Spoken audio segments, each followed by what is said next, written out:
Structuralism का पूरा principal है वो मैं आपको अच्छे से एक्सप्लेन कर चुकी हूँ, तो वो आप लोगों को बहुत अच्छे से याद रखना है। और स्ट्रक्चरलिज्म के प्रिंसिपल के बारे में उन्होंने बात की थी। फादर एंड फाउंडर इन्हें हम लोग बोलते हैं स्ट्रक्चरलिज्म का, फादर हम लोग बोलते हैं बेसिकली। तो वो भी आप लोगों को ध्यान रखना है। Field work father of structural anthropology ने हम लोग पर्टिकुलरली बुलाते हैं। और फील्ड वर्क उन्होंने कहाँ किया था, तो मेटो ग्रेसो, अमेजोन रेन फॉरेस्ट, नामिक वारा एंड टूपी कावाहिब ट्राइब्स पर इन्होंने अपना फील्ड वर्क किया था। तो कहाँ कहाँ फील्ड वर्क किया था इसका भी नेम आप लोगों को जरूर याद रखना है। एक जर्नल भी उन्होंने अपना पब्लिश किया था एल होमे, तो इस जर्नल का नेम भी आप लोगों को याद रखना है। इस टाइप के क्वेश्चन भी आपसे पूछ लिए जाते हैं, तो ये चीज़ आप लोगों को ध्यान रखनी है। एक एक करके हम लेवी स्ट्रॉस के जो सारे कंसेप्ट हैं वो देख लेते हैं। सबसे पहले तो स्ट्रक्चरलिज्म के बारे में उन्होंने बात की थी, तो ये मैं आपको ऑलरेडी जब फर्स्ट इस वीक में जो फर्स्ट क्लास हमारी थी उसमें मैंने आपको यही बताया था कि स्ट्रक्चरलिज्म क्या होता है, स्ट्रक्चर फंक्शनलिज्म क्या होता है। तो वही सारी चीजें हैं जो हमें यहाँ याद रखनी है, तो इसे एक बार जल्दी से रिवीजन हम लोग इसका कर लेते हैं। लेवी स्ट्रॉस हमारे स्ट्रक्चरलिज्म का संरचनावाद पर हमारे ज्यादा फोकस करते हैं। उन्होंने हमारा ये बताया था विद इन सोशियोलॉजी।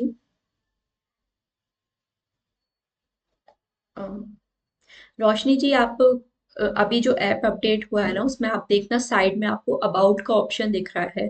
अबाउट के ऑप्शन पे आप क्लिक करोगे, वहां पे आप अपनी प्रोफाइल पर आपका नेम शो होगा, उसके नीचे आपकी कैटेगरी शो हो रही होगी यूजीसी नेट, उस पर आप क्लिक करोगे ना तो वहां पर आप देखना आपको फ्री काउंसलिंग वाला जो टैब है वो मिल जाएगा, तो उस पर आप क्लिक कर सकते हो। आप चेक कर लीजिए, फिर कोई डाउट है तो मुझे बता दीजिए।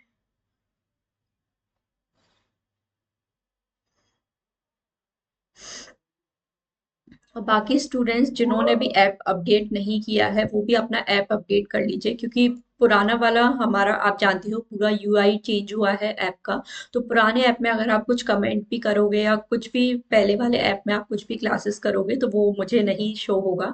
तो जिन भी स्टूडेंट्स को क्लास में या ऐप में कुछ भी प्रॉब्लम हो रही है आप एक बार अपना ऐप अपडेट कर के देखना, या फिर पुराना वाला वर्जन है तो आप उसको अनइंस्टॉल करके वापस इंस्टॉल करके देखना, तो सारी जो चीज़ें हैं वो आप लोग को समझ आ जाएंगी। और कोई भी आपको हेल्प चाहिए तो हेल्पलाइन नंबर आपके पास ऑलरेडी है, उस पर आप कॉल भी कर सकते हो। वहां पे वो आपको अच्छे से एक्सप्लेन कर देंगे क्या जो भी आपको कोर्स में प्रॉब्लम हो रही है। तो यहाँ पे हम लोग देख लेते हैं लेवी स्ट्रॉस ने स्ट्रक्चरलिज्म के बारे में क्या बात की है। एक तरह से उन्होंने अप्रोच से बताया है कि कैसे हम जो कल्चर है उसको स्टडी कर सकते हैं, समाज की जो हमारी संस्कृति है उसको कैसे हम लोग स्टडी कर सकते हैं। तो स्ट्रक्चरलिज्म के थ्रू, संरचनावाद के थ्रू हम लोग स्टडी कर सकते हैं। स्ट्रक्चरलिज्म जैसे हमने पढ़ा था क्या बताता है, सोसाइटी का स्ट्रक्चर क्या है, मतलब बेसिक कैसे अलग अलग एलिमेंट से मिलके हमारी सोसाइटी बनी है, तो उस पर मोस्टली हमारा जो स्ट्रक्चरलिज्म है वो फोकस करता है। तो लेवी स्ट्रॉस क्या बोलते हैं, कल्चर क्या है, एक तरह का लर्न आइडियाज एंड बिहेवियर हैं जो हमारी सोसाइटी के कैरेक्टरिस्टिक जो फीचर्स हैं उसके बारे में ये हमें बताता है, तो ये बेसिक चीज है।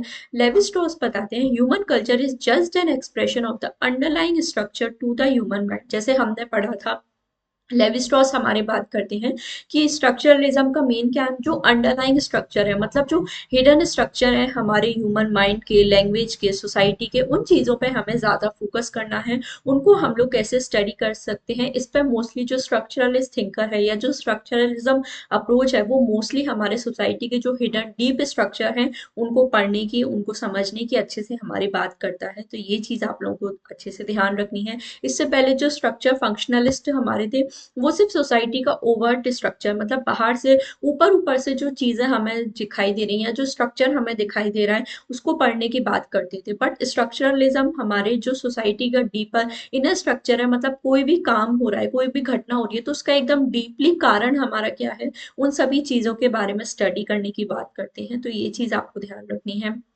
लिंग्विस्टिक्स से हमारे सबसे ज्यादा इंस्पायर्ड थे स्ट्रक्चरलिस्ट, क्योंकि स्ट्रक्चरलिज्म जैसे हमने पढ़ा एक अप्रोच हमारा लिंग्विस्टिक से ही हमारा निकल कर आता है। तो यहाँ पे आप देखो कि यहाँ पर हम लोग देखें तो जैसे लैंग्वेज में ग्रामर होती है ना, हमारी कोई भी सेंटेंस हम लोग बोलते हैं तो उसके पीछे कुछ ना कुछ ग्रामर हमारा होता है, तो उसी तरह से उन्होंने बताया स्ट्रक्चरलिज्म है, जो भी स्ट्रक्चर हमारा होता है उसमें हमारी सोसाइटी के प्रॉपर जो फंक्शंस हैं या प्रॉपर हमारी सोसाइटी कैसे काम करती है उसके बारे में हम लोग देखते हैं, तो ये चीज आपको ध्यान रखनी है।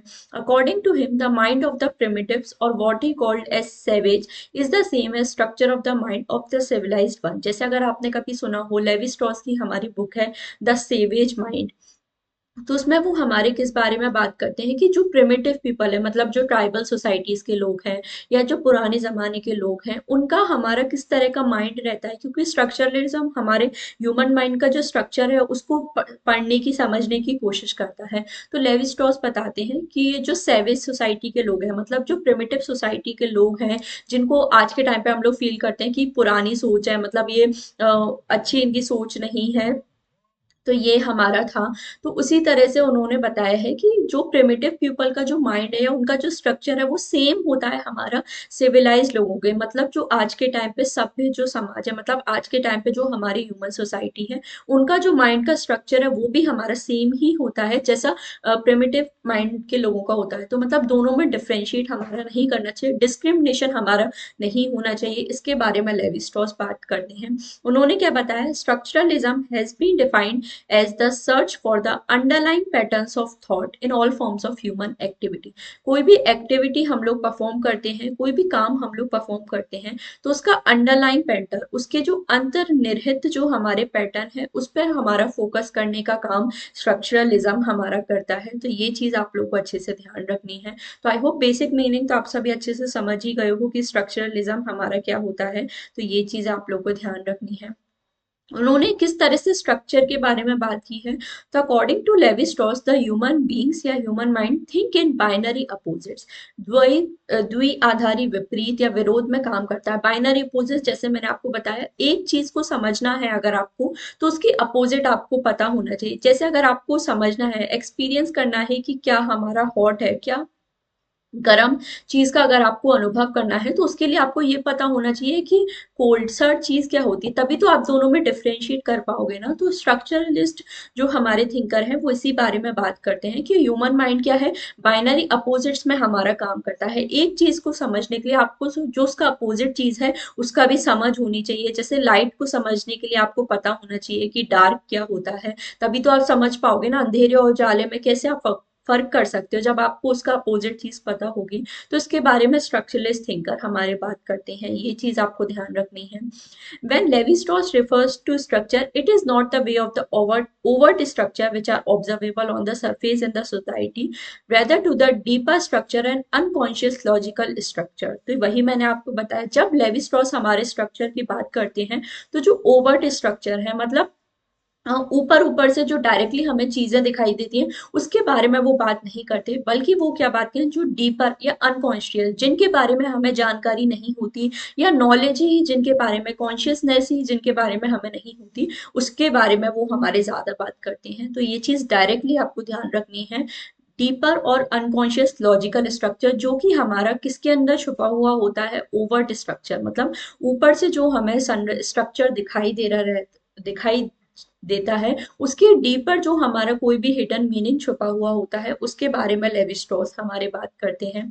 Levi Strauss saw culture only as a means of communication, in other words from his perspective culture becomes a system of transmission of meaning. तो लेवी स्ट्रॉस कल्चर की, जैसा अभी हमने पढ़ा था, कल्चर के बारे में वो बात करते हैं। तो कल्चर को एक सिर्फ संचार का माध्यम, कल्चर के थ्रू लोग आपस में एक दूसरे से बात कर सकते हैं, कम्युनिकेट कर सकते हैं, तो सिर्फ एक संचार का माध्यम उन्होंने हमारे कल्चर को बताया है। तो ये चीज भी आप लोग को ध्यान रखनी है।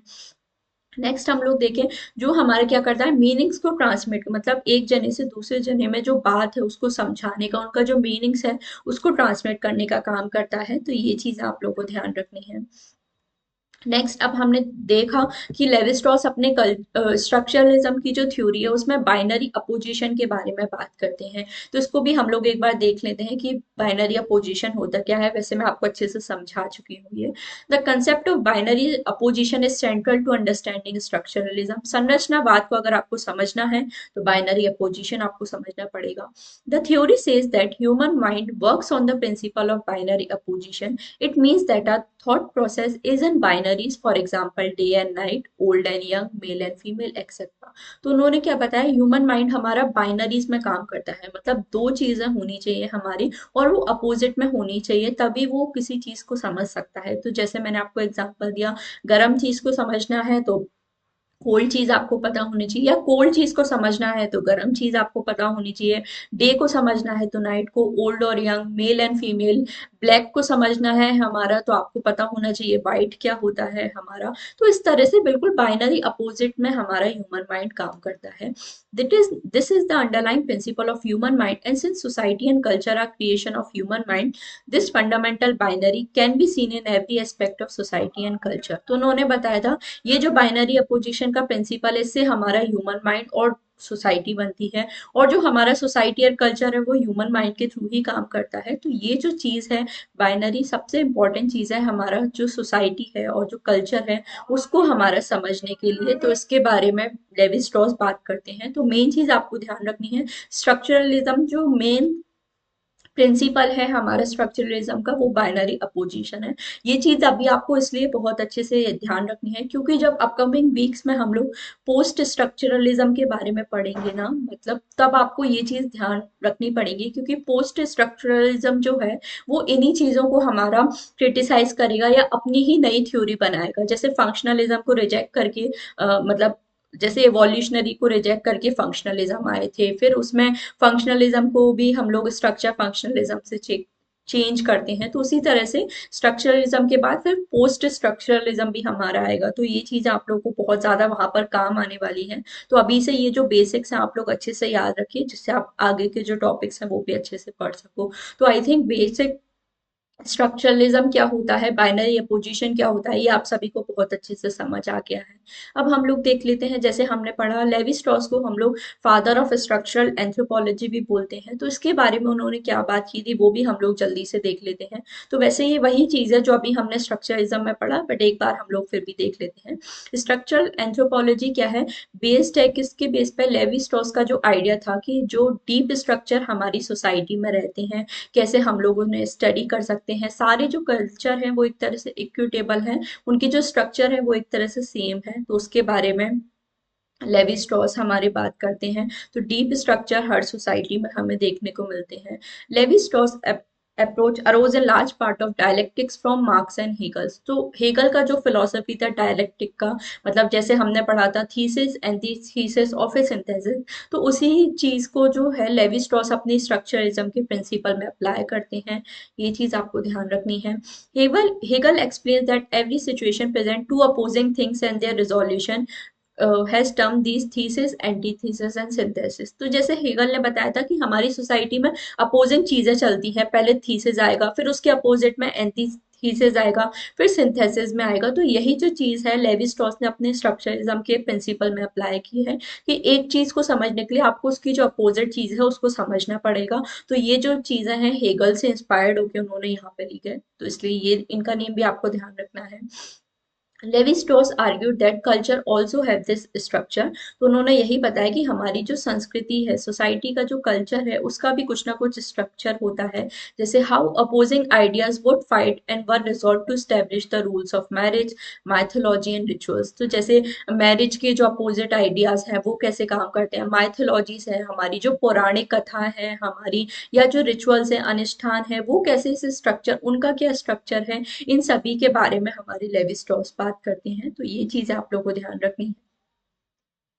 Only those who practice structural analysis are aware of what they are actually trying to do, that is, to unite perspectives that the narrow scientific outlook of recent centuries believe to be mutually exclusive. तो यहाँ पे simply हमें यही पता है कि जो उन चीज़ों को स्टडी करते हैं, मतलब जो थिंकर्स हमारे मेनली स्ट्रक्चरल एनालिसिस पे फोकस करते हैं, या जो थिंकर्स होते हैं जो डीपली इन सब चीज़ों के बारे में समझ होती है, उन्हें ही हम लोग बोलते हैं, वही हमारा जो स्ट्रक्चर है उसको अच्छे से समझ सकते हैं। और ये जो पर्सपेक्टिव है, इसी हम लोग रिसर्च मेथोडोलॉजी में भी एक तरह से बोलते हैं एटिक एंड एमिक पर्सपेक्टिव। तो ये जो चीजें हैं इसके बारे में हम लोग रिसर्च मेथोडोलॉजी में भी पढ़ेंगे, बट मैं एक ब्रीफ आइडिया आपको दे सकती हूँ। एटिक पर्सपेक्टिव और एमिक पर्सपेक्टिव क्या होता है?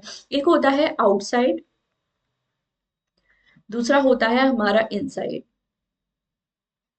आउटसाइड मतलब क्या होता है? एटिक। यहाँ पे आप देखो, इससे याद रख सकते हो, एटिक में क्या आता है? टी। आउटसाइड में भी टी आता है। मतलब जब आप बाहर वालों के नजरिए से किसी चीज को स्टडी करते हो तो उसे हम लोग एटिक पर्सपेक्टिव बोलते हैं, या आउटसाइड, बाहर से जब आप चीजों को स्टडी करने की समझते हो, कोशिश करते हो, तो वो आउटसाइड या एटिक पर्सपेक्टिव उसे हम लोग बोलते हैं।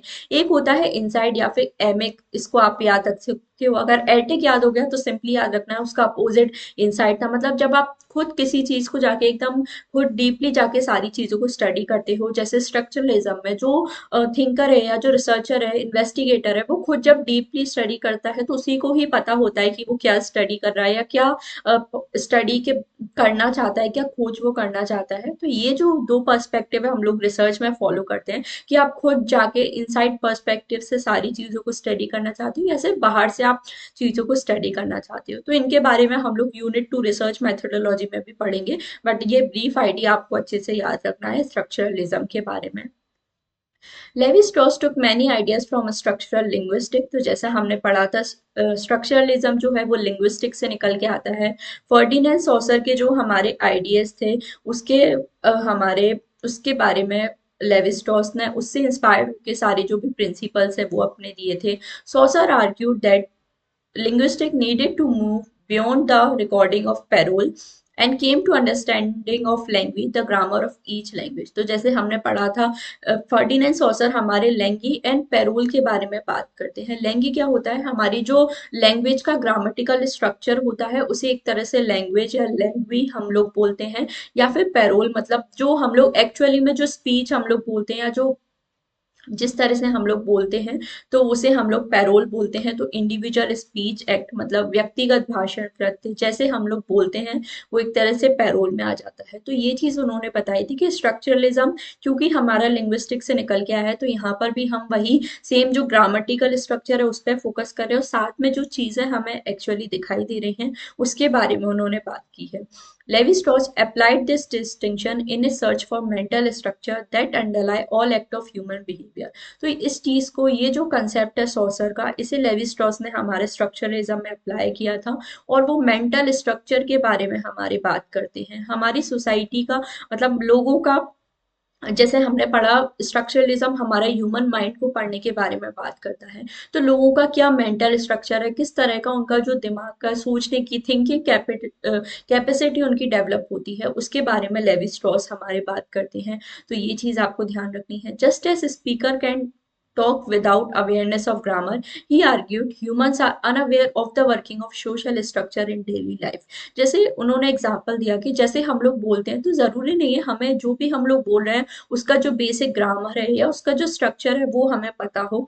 तो उसी तरह से उन्होंने बताया जो ह्यूमन बींग्स है वो भी हमारे अनअवेयर होते हैं कि कैसे हमारी सोसाइटी का जो स्ट्रक्चर है उसके बारे में वो हमारा बात करता है। The structure that form the deep grammar of society originate in the mind and operate unconsciously. तो उन्होंने यही बताया कि जो डीप स्ट्रक्चर होता है हमारी सोसाइटी का वो एकदम अनकॉन्शियसली रहता है, मतलब हम उसके बारे में अवेयर नहीं होते और वो हमारी माइंड में चलता है। और जो मेन जो स्ट्रक्चरलिस्ट हैं उनका मेन काम यही है कि कैसे हम ये जो डीप स्ट्रक्चर है सोसाइटी, इनके बारे में हम लोग स्टडी कर सकते हैं, इनके बारे में सारी चीजें समझ सकते हैं। तो यही हमारा जो स्ट्रक्चरल एंथ्रोपोलॉजी है वो इसी के बारे में बात करता है। तो आई होप ये टॉपिक आपको अच्छे से समझ में आ गया है, स्ट्रक्चरलिज्म क्या होता है, स्ट्रक्चरल एंथ्रोपोलॉजी क्या होता है। इसमें कोई डाउट है तो वो आप पूछ लीजिए, और अगर क्लियर है तो वो भी एक बार मुझे बता दीजिए। फिर नेक्स्ट हम लोग जो टॉपिक है स्ट्रक्चर को एज अ मॉडल भी हमारा लेवी स्ट्रॉस ने बताया है, तो ये हम लोग पढ़ेंगे। पहले यहाँ तक आप मुझे बता दीजिए कि सब कुछ आपको क्लियर है क्या।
चलिए फिर हम लोग आगे अपना जो नेक्स्ट टॉपिक है उसे कंटिन्यू करते हैं। स्ट्रक्चर एज अ मॉडल के बारे में लेवी स्ट्रॉस बात करते हैं। अब जो स्ट्रक्चर के बारे में हमने देखा है कि लेवी स्ट्रॉस पूरे टाइम अपना स्ट्रक्चर के बारे में ही बात कर रहे हैं, तो ये जो स्ट्रक्चर है इसको स्टडी करने के लिए भी उन्होंने कुछ मॉडल्स हैं वो बताए थे।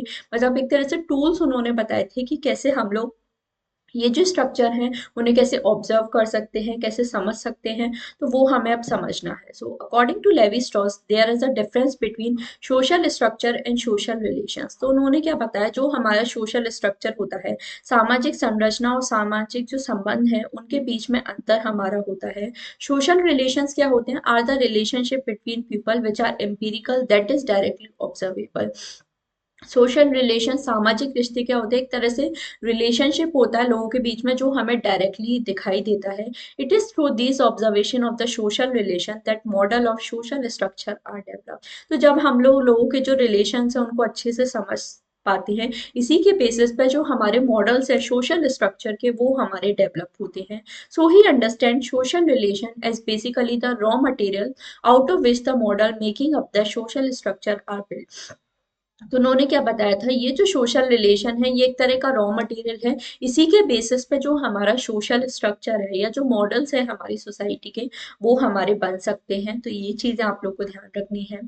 नेक्स्ट हम लोग देखें, according to him models are the hidden and the unconscious reality which according to him are the actual structure of society. तो मॉडल्स को उन्होंने क्या बताया, एक तरह से हिडन और अनकॉन्शियस, मतलब जो छिपे हुए रहते हैं जिनके बारे में लोगों को जानकारी नहीं होती कि ऐसी कुछ चीज भी हमारी एग्जिस्ट करती है, मतलब वो अनकॉन्शियस होते हैं। और लेवी स्ट्रॉस के अकॉर्डिंग ये हमारे क्या होते हैं, एक्चुअल सोशल स्ट्रक्चर हमारी सोसाइटी का ये चीज बना बताते हैं। A model even though reach through a process of abstraction reflects the actual structure of any given society. तो ये जो मॉडल है ये वास्तविक संरचना जो एक्चुअल स्ट्रक्चर है हमारी सोसाइटी का उसको बनाने बताने में ये हमारी हेल्प करते हैं।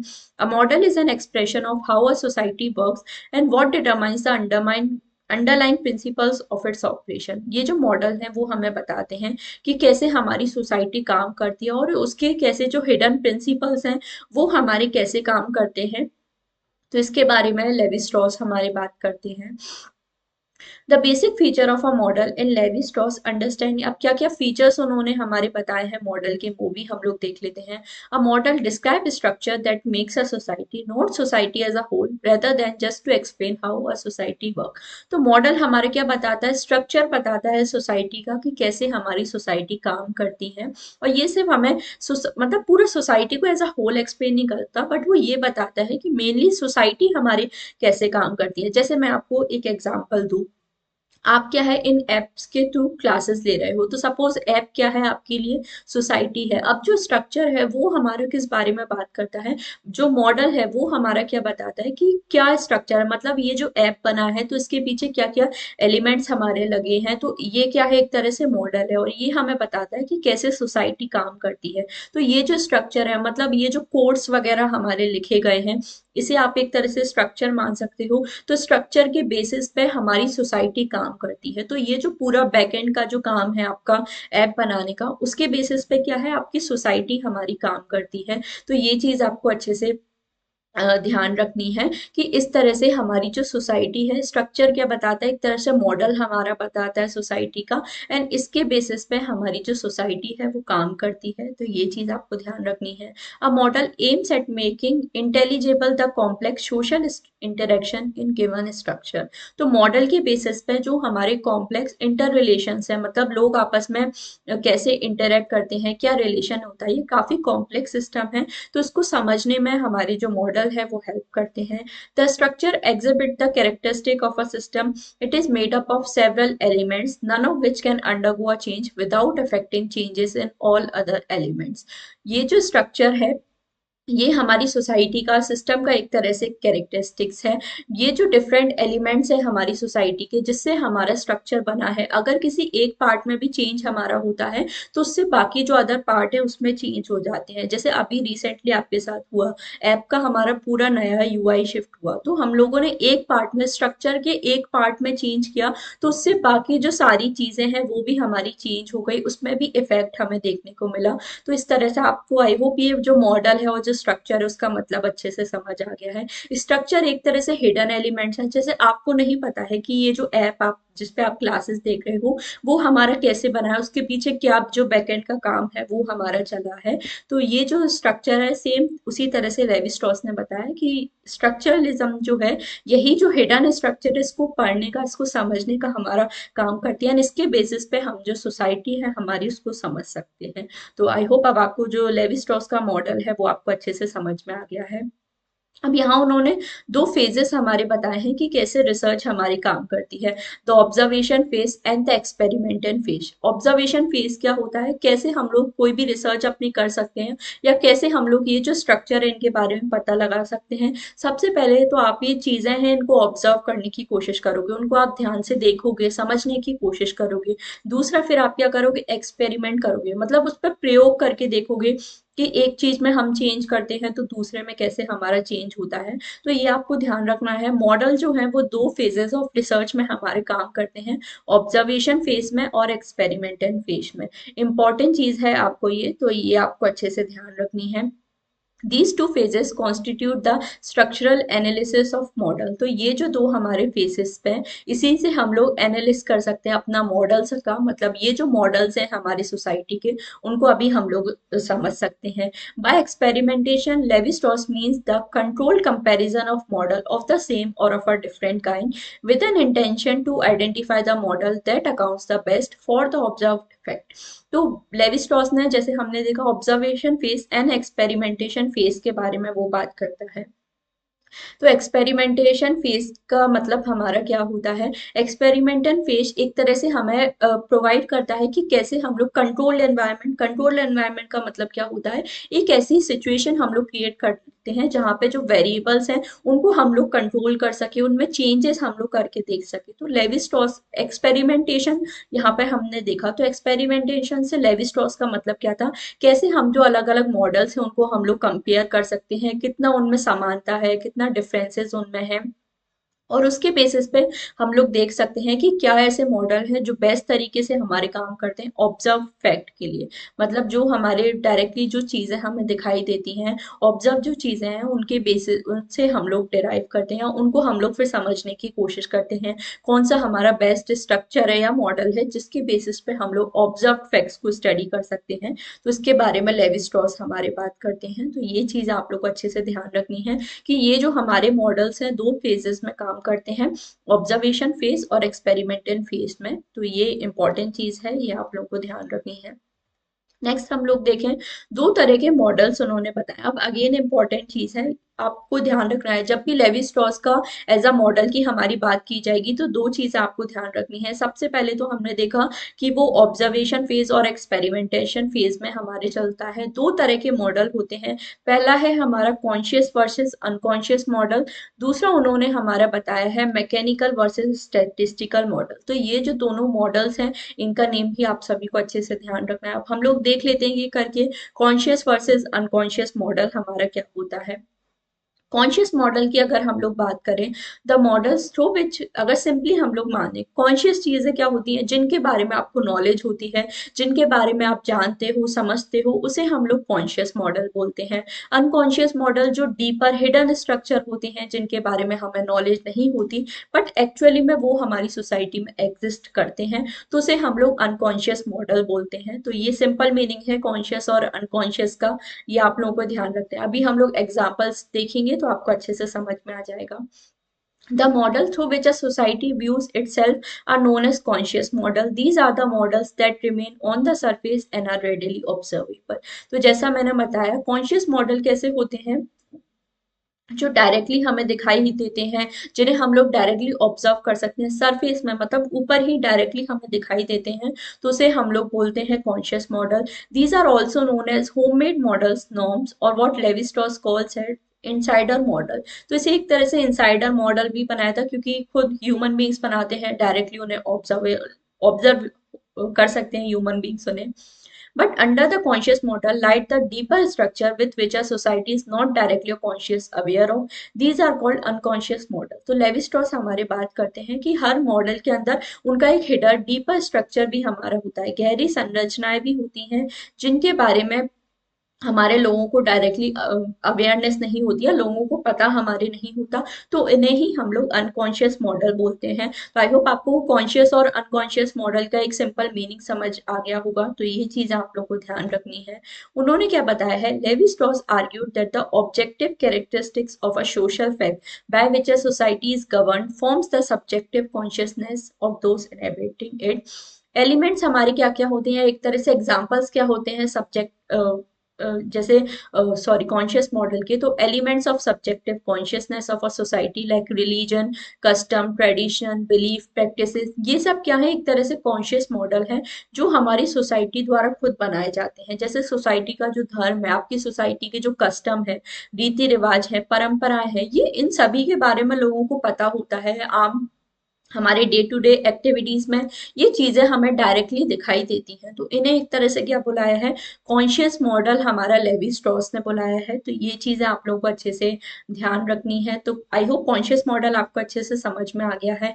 नेक्स्ट हम लोग बात करें अनकॉन्शियस मॉडल, क्या होता है, जो एंथ्रोपोलॉजिस्ट द्वारा हमारे बनाए जाते हैं, जो हमें डायरेक्टली ऑब्जर्वेबल नहीं होते, बट एंथ्रोपोलॉजिस्ट जो अच्छे से रिसर्चर होंगे, इन्वेस्टिगेटर होंगे, उन्हें ही, वो ही हमारे ये जो एंथ्रोपोलॉजिकल मॉडल है ये हमारे बना सकते हैं।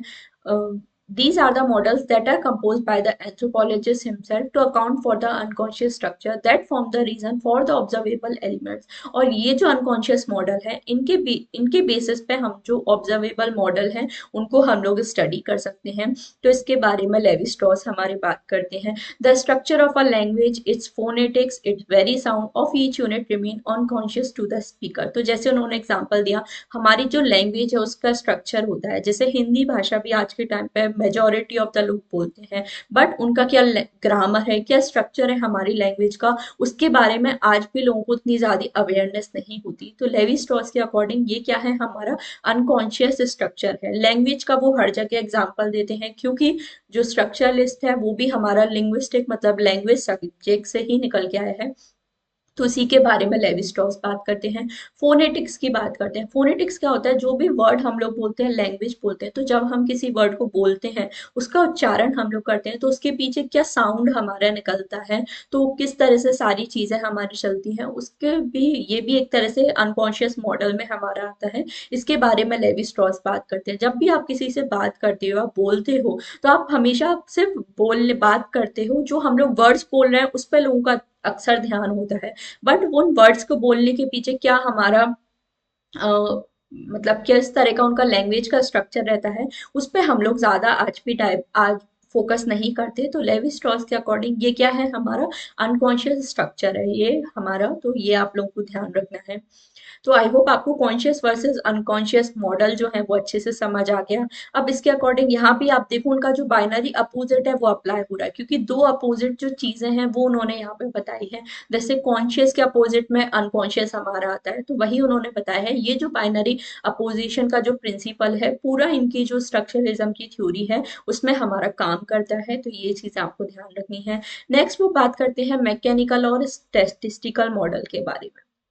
Levi-Strauss defined mechanical models as those models which exist on the same scale as the phenomena itself, and when the models and the phenomena lie on a different scale, they are called as statistical model. तो अगर mechanical model मतलब कोई भी घटना हो रही हो same तरीके से उसके पीछे उसी के तरह से हमारी बाकी चीजें रिस्पॉन्स में हो रही हैं, अभी तक जैसी चीजें चली आ रही हैं उसी सेम तरह से आगे आने वाली चीजें भी हों, तो उसे हम लोग मैकेनिकल मॉडल बोलते हैं। स्टैटिस्टिकल मॉडल मतलब कोई घटना है उससे अलग हटके कोई हमारा काम चल रहा है, तो उसे स्टैटिस्टिकल मॉडल हम लोग बोलते हैं। तो ये चीज आप लोग को ध्यान रखनी है। तो यहाँ पे देखो उन्होंने एक एग्जाम्पल दिया है, इससे आप अच्छे से समझ जाओगे। He gives an example of laws of marriage when there is no difference between marriage rules and social grouping, the two are placed on the same scale, the modern form will be statistical, and when several factors after the types of marriage and people have no option but to deviate from the rule, the model form will be statistical. मतलब किस basis पे, जैसे उन्होंने marriage का हमारा example दिया, सो यहाँ पे आप पूरा हम लोग पढ़ते हैं फिर मैं आपको बताऊंगी। So one can conclude that by scale same or distinct he made when people do just as they say it is a same scale, and on the contrary when they do not do what they say it is a different scale. In other words, the relationship between the scale of the model and the scale of the phenomena determine whether a model is mechanical or statistical. तो यहाँ पे mechanical और statistical उन्होंने क्या बताया है कि जब लोग जो चीज वो बोलते हैं वही अगर वो करते हैं तो उसे हम लोग बोलते हैं मैकेनिकल मॉडल। मतलब जो आपने बोला, जो चीजें हमारी अभी तक फॉलो होती जा रही हैं आप भी उसी को ही फॉलो करते हो, तो वो एक तरह से मैकेनिकल मॉडल है। बट सपोज जो आपने बोला और वो आप नहीं करते हो तो उसे हम लोग क्या बोलते हैं, स्टैटिस्टिकल मॉडल हमारे बोलते हैं। जैसे आपने डायलॉग सुना होगा राउडी राठौर मूवी का, अक्षय कुमार बोलता है जो मैं बोलता हूँ वो मैं करता हूँ, तो वो क्या है, एक तरह से मैकेनिकल मॉडल का हमारा एग्जाम्पल है। और स्टैटिस्टिकल मॉडल मतलब जो आप बोलते हो, जो आप कहते हो पर वो आप नहीं करते हो। जैसे स्कूल में बच्चे होते हैं जो वो बोलते हैं कि मैम मैं कल पक्का आपको होमवर्क करके लाऊंगा, आपको पक्का मेरा काम कंप्लीट मिलेगा, या ये जो टेस्ट है मैं अच्छे से याद करके आऊंगा, बट वो चीज को वो फॉलो नहीं कर पाती, तो वो क्या है, एक तरह से स्टैटिस्टिकल मॉडल है। तो ये आपको समझना है। मैरिज का उन्होंने एग्जाम्पल दिया, जैसे सपोज किस बेसिस पे हमारी सोशल ग्रुपिंग चलती थी, हमारे सोसाइटी में कैसे ग्रुप्स बने हुए हैं हमारे लोगों के। सपोज आपकी सोसाइटी में ये रूल है, वही मैं आपको एग्जांपल बार बार देती हूँ अरेंज मैरिज का और वो, तो जैसे आपकी सोसाइटी में रूल है कि सेम आपको जो भी मैरिज है वो आपकी फैमिली मेंबर्स हैं वो डिसाइड करेंगे। अगर आप भी उसी रूल को फॉलो करने लग जाते हो, मतलब जो अरेंज मैरिज है वो आपकी फैमिली में फॉलो होती हैं, आप भी उसी रूल को फॉलो करते जाते हो, तो वो क्या है, एक तरह से मैकेनिकल मॉडल है कि जो सेम स्केल पे जो हमारा फिनोमेना चलता है उसी को आप फॉलो करते हो, तो एक तरह से वो मैकेनिकल मॉडल है। बट कभी कुछ ऐसे फैक्टर्स आ गए जिसकी वजह से आपने वो रूल फॉलो नहीं किया, तो सपोज आपने अरेंज मैरिज ना करते हुए खुद अपना पार्टनर सेलेक्ट किया, तो वो क्या है, एक तरह से आपने जो रूल है उसके अपोजिट में आपने कुछ काम किया, तो उसे हम लोग एक तरह से स्टैटिस्टिकल मॉडल बोलेंगे। तो इस तरह से ये जो टाइप्स ऑफ मॉडल हैं इसके बारे में लेवी स्ट्रॉस बात करते हैं। तो ये चीज आप लोगों को आई होप अच्छे से क्लियर है। लेवी स्ट्रॉस ने हमारे दो तरह के मॉडल्स हमारे बताए हैं। कौन कौन से दो मॉडल्स बताए हैं वो आपको ध्यान रखना है, कॉन्शियस वर्सेस अनकॉन्शियस मॉडल और मैकेनिकल वर्सेस स्टैटिस्टिकल मॉडल। किस बेस पे उन्होंने डिफाइन किया है, तो ऑब्जर्वेशन एंड एक्सपेरिमेंटेशन पे उन्होंने ये हमारे डिफाइन किए हैं। तो ये चीज आप लोगों को अच्छे से ध्यान रखनी है, लेवी स्ट्रॉस का जो मॉडल का कंसेप्ट है उसके बारे में, तो ये आप लोगों को ध्यान रखना है। नेक्स्ट हम लोग देखें the structural analysis of myth. अब ये जो स्ट्रक्चरलिज्म का प्रिंसिपल है, उन्होंने ये जो मिथ्स हैं हमारी सोसाइटी के जो मिथक होते हैं, मिथ्स होते हैं, उनमें अप्लाई करने की बात की थी। अब मिथ हमारा क्या होता है, मिथ मतलब क्या होता है, जो हमारी सोसाइटी की कथाएं होती हैं, पौराणिक रीति रिवाज होते हैं। जैसे हिंदू मैथोलॉजी में उनकी अपनी कुछ कथाएं हैं, हर सोसाइटी में कुछ ना कुछ ऐसे स्टोरीज स्टोरीज होती हैं, कहानियां होती हैं, तो उन्हें एक तरह से हम लोग क्या बोलते हैं, मिथ बोलते हैं अपनी सोसाइटी के। तो लेवी स्ट्रॉस हैं, उन्होंने ये जो डिफरेंट सोसाइटी, क्योंकि वो एक एंथ्रोपोलॉजिस्ट है, तो वो मोस्टली जो सोसाइटीज हैं पुरानी उनके बारे में स्टडी करते हैं, तो हर सोसाइटी के ये जो अलग अलग मिथ हैं, इनका जो स्ट्रक्चर है, इनको फाइंड करने की हमारी बात की गई थी। अब मिथ में तो वही सेम चीज हमारी आ जाती है। लोग नॉर्मली ये जो कथाएं हैं या ये जो कहानियां हैं हर सोसाइटी में हमारी चलती हैं, बट इनका एक्चुअली में क्या स्ट्रक्चर है, कैसे ये हमारी फॉर्म होती हैं, उस पर लेवी स्ट्रॉस हमारी बात करते हैं। तो ये चीज आपको ध्यान रखनी है। According to Levi-Strauss, the purpose of the myth is to provide a logical model capable of overcoming a real contradiction. To understand a myth, it must be broken down into its constituent elements and understand as binary opposites. तो Levi Strauss ने बताया किसी भी मिथक को, किसी भी पुरानी कथाएं हैं, रीत रिवाज है, उनको समझने के लिए आप डायरेक्टली उन्हें नहीं समझ सकते। उनको आप अलग अलग एलिमेंट्स में तोड़ना होगा, डिफरेंट एलिमेंट्स में उन्हें डिवाइड करना होगा, और जैसे बाइनरी अपोजिट्स काम करते हैं उसके बेसिस पे आपको ये जो मिथ्स हैं हमारी सोसाइटी के, उनको आपको समझने की कोशिश करनी है। तो वही स्ट्रक्चरलिज्म का प्रिंसिपल यहाँ पर लगाना है। इसके बारे में लेवी स्ट्रॉस हमारे बात करते हैं। उनकी जो बुक है the structural study of myths, उसमें उन्होंने इसके बारे में बात की थी। तो ये बुक का नेम भी आप लोगों को जरूर ध्यान रखना है। Levi Strauss argue that myths from different culture seem similar as they all exist within a shared structure. तो लेवी स्ट्रॉस बताते हैं कि हर सोसाइटी के जो विभिन्न मिथक हैं, मतलब हर सोसाइटी के जो अलग अलग अपने रीति रिवाज हैं, हर सोसाइटी की अपनी कुछ ना कुछ स्टोरियां होती हैं। जैसे हिंदू सोसाइटी में राम जी की उनकी स्टोरी होगी, ब्रिटिश सोसाइटी में हम लोग देखें तो वहाँ जीसस क्राइस्ट हैं, उनकी स्टोरीज होंगी, बट कहीं इनका जो स्ट्रक्चर है वो हमारा कहीं ना कहीं सिमिलर ही होता है। तो इसके बारे में लेवी स्ट्रॉस हमारे बात करते हैं। डिफरेंट कल्चर में भी सिमिलरली सेम स्ट्रक्चर वाले जो मिथ हैं वो हमारे हो सकते हैं। The basic structure of myth of which he calls mythemes is very similar to phonemes. तो वही उन्होंने क्या बताया है। तो आपको ये चीज डायरेक्टली आपसे पूछी जाती है कि माइथीम्स या फिर फोनेम्स के बारे में कौन बात करता है, तो लेवी स्ट्रॉस बात करते हैं। फोनेम्स तो मैंने आपको बताया जैसे लैंग्वेज है, लैंग्वेज का हमारा क्या होता है फोनेम, उसकी उच्चारण की शैली, मतलब कोई भी वर्ड, कोई भी भाषा हम लोग बोलते हैं तो कैसे बोलते हैं, कैसे हम लोग उसका उच्चारण करते हैं, क्या हमारा साउंड निकलता है जब आप किसी वर्ड को बोलते हो, क्या उसके पीछे का ग्रामर है, वो सारी चीजें हमारी किस में आ जाती हैं, फोनेम्स, लैंग्वेज के फोनेम्स में। तो उसी प्रिंसिपल पर लेवी स्ट्रॉस ने हमारा बताया कि जो माइथीम्स हैं वो भी इसी तरह से बनती हैं। जैसे फोनेम्स है उनमें ग्रामर के छोटे छोटे एलिमेंट्स मिले हुए होते हैं। तो माइथीम्स में क्या है, अलग अलग जो मिथ है सोसाइटी के, मतलब अलग अलग जो उनकी सोसाइटी की कथाएं हैं, पुरानी रीति रिवाज हैं, वो जब साथ में मिल जाते हैं तो उसे हम लोग माइथीम्स बोलते हैं। ये चीज आपको ध्यान रखनी है। Like phonemes, mythemes function in and through a shared systematic within the mystic structure. तो जैसे फोनेम से हमारा उनका स्ट्रक्चर होता है, उसी तरह से माइथीम का भी अपना स्ट्रक्चर होता है, और उसी के बारे में वो हमारी बात करते हैं। The rules that decide the manner in which the mythemes may combine form the structure or grammar of the myths. तो कैसे हमारी ये जो माइथीम्स है, मतलब अलग अलग जो मिथ्स हैं हमारी सोसाइटी के, वो हमारे कैसे कंबाइन होते हैं, तो वही उसी के बेसिस पे हम लोग ये जो अलग अलग रूल्स हैं उसी वो हमारा क्या बनाते हैं, माइथीम्स का स्ट्रक्चर या फिर ग्रामर हमारा बनाता है। तो सिंपल चीज आपको जो एनालिसिस ऑफ मिथ है उसमें उन्हें यही बताया था कि कैसे लैंग्वेज का हमारा स्ट्रक्चर होता है, किस तरह से उसका ग्रामर होता है, उसी तरह से हमारी सोसाइटी की जो स्टोरीज हैं, कहानियां हैं, माइथीम्स हैं, उनका भी अपना एक स्ट्रक्चर होता है जिसको स्टडी करने का, जिसको एनालाइज करने का काम हमारे जो स्ट्रक्चर लिस्ट है उनका होता है। तो उसके बारे में उन्होंने हमारी बात की थी।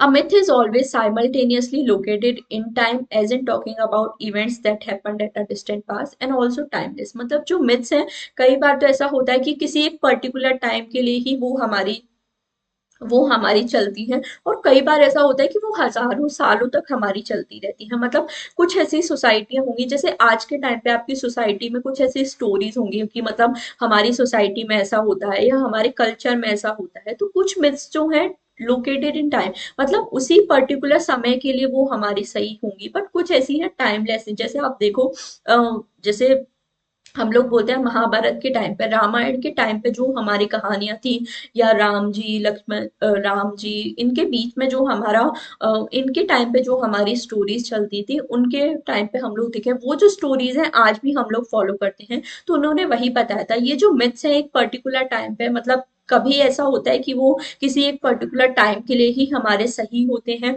बट कई बार हम लोग देखें कि वो टाइमलेस होते हैं, मतलब सभी जगह सेम तरीके से हमारे अप्लाई होते हैं। तो उसके बारे में उन्होंने बात की थी। Therefore in each of its presentation it combines both language and parole and in doing so transcend both. तो यहाँ भी उन्होंने वही बताया, जैसे जो लैंग्वेज और जो पैरोल है जिसके बारे में सौ सर बात करते हैं, सेम तरीके से हमारा अप्लाई होता है। तो ये भी उन्होंने हमारी बात की है।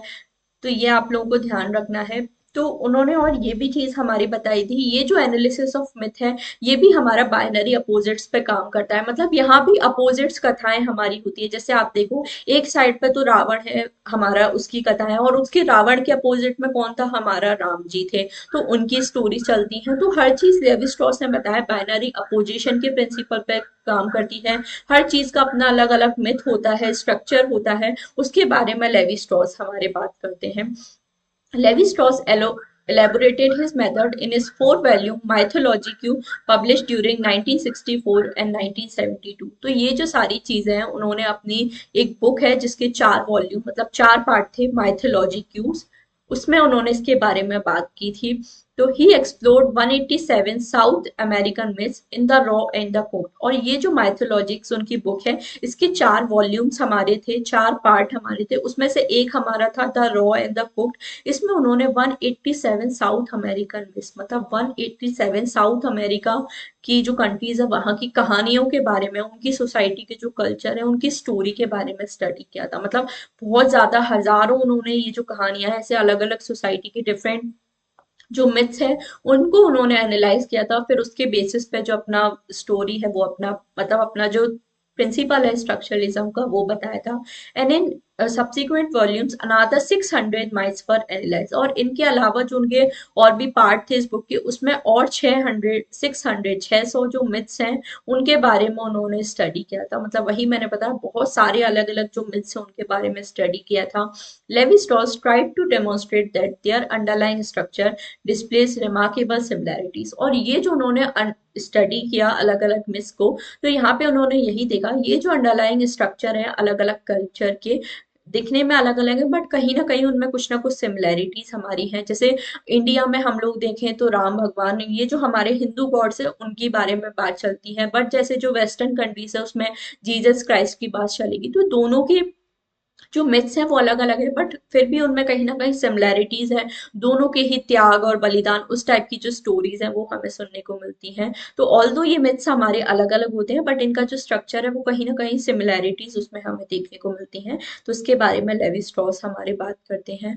Levi Strauss analyze large number of myths of which his analysis of myth of Asdiwal is very known. तो एजदीवाल एक जगह है जहाँ के मिथ्स के बारे में उन्होंने स्टडी किया था, तो ये काफी ज्यादा फेमस है। तो इसका नेम भी आप लोग जरूर याद रख सकते हो, बाई चांस ये आपसे पूछ सकता है।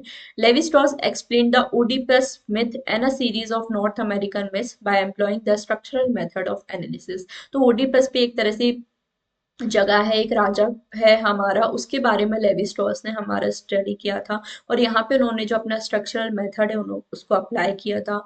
ही contends that the structural method has the advantage of bringing some order into what was previously chaos।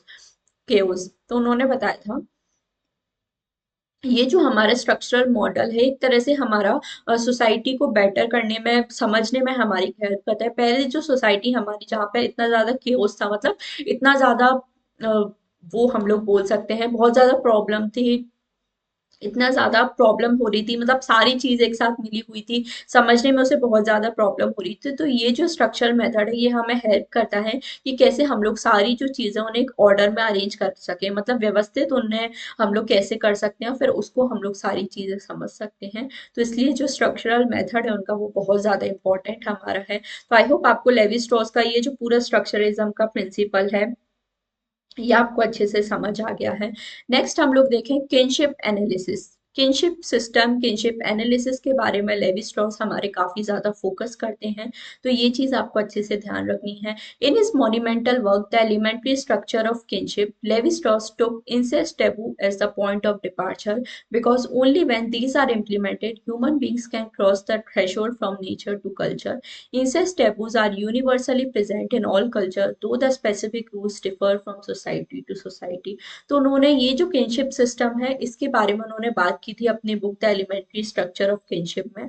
और यहाँ पे उन्होंने बताया था जो इंसेस्ट टैबू है उसके बेसिस पे हमारा जो किनशिप सिस्टम है वो हमारा लागू होता है। अब इंसेस्ट टैबू मतलब क्या होता है, ये भी काफी ज्यादा रिपीटेड क्वेश्चन है जो कई बार नेट में हमसे पूछा गया है। डायरेक्टली सिर्फ आपसे मीनिंग ही इसका हमसे पूछा जाता है। तो इंसेस्ट टैबू मतलब क्या होता है, ये एक तरह का मैरिज रूल है जहां पर ये बताया जाता है कि जो आपके क्लोज रिलेटिव्स हैं उनके साथ आपकी कोई भी फिजिकल या सेक्सुअल रिलेशनशिप है वो हमारे नहीं होने चाहिए। तो लेवी स्ट्रॉस हमारी ये बात करते हैं कि ये जो इंसेस्ट टैबू का प्रिंसिपल है, मतलब कि आपके क्लोज रिलेटिव्स के साथ आपकी कोई भी फिजिकल या सेक्सुअल रिलेशनशिप नहीं होनी चाहिए, ये हर सोसाइटी में हमें देखने को मिलते हैं। और जब आपकी सोसाइटी में बता दिया जाता है कि आप इनसे शादी नहीं कर सकते, तो जब आपको पता है कि मतलब एक तरह से रूल्स आपकी सोसाइटी में बता दी कि किससे आप शादी कर सकते हो किससे नहीं कर सकते, तो उसी के बेसिस पे ये जो किनशिप सिस्टम है ये हमारा स्टैब्लिश होता है, बनता है। इसके बारे में लेवी स्ट्रॉस बात करते हैं। और ये जो प्रिंसिपल है यूनिवर्सल है,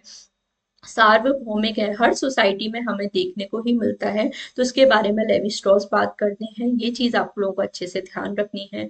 incest taboo ultimately depends upon the most property of human mind to think in opposites and most fundamental dichotomy is the distinction between self and others. तो इंसेस्ट टैबू हमें हेल्प कर सकता है कि कौन हमारे सेल्फ है, मतलब अपना कौन सा ग्रुप है, और जो अदर दूसरे के ग्रुप हैं जिनसे एक तरह से देखा जाए तो हम दूसरे के ग्रुप में ही शादी कर सकते हैं। क्योंकि जो आपके ग्रुप के लोग हैं, मतलब जो क्लोज रिलेटिव्स हैं, उनसे तो आप शादी नहीं कर सकते। तो ये हमें बताता है this distinction makes communication possible between own group and other group. तो ये जो डिस्टिंक्शन है ये हमें हेल्प करता है अपने ग्रुप को और दूसरे के ग्रुप को हमारे समझने में।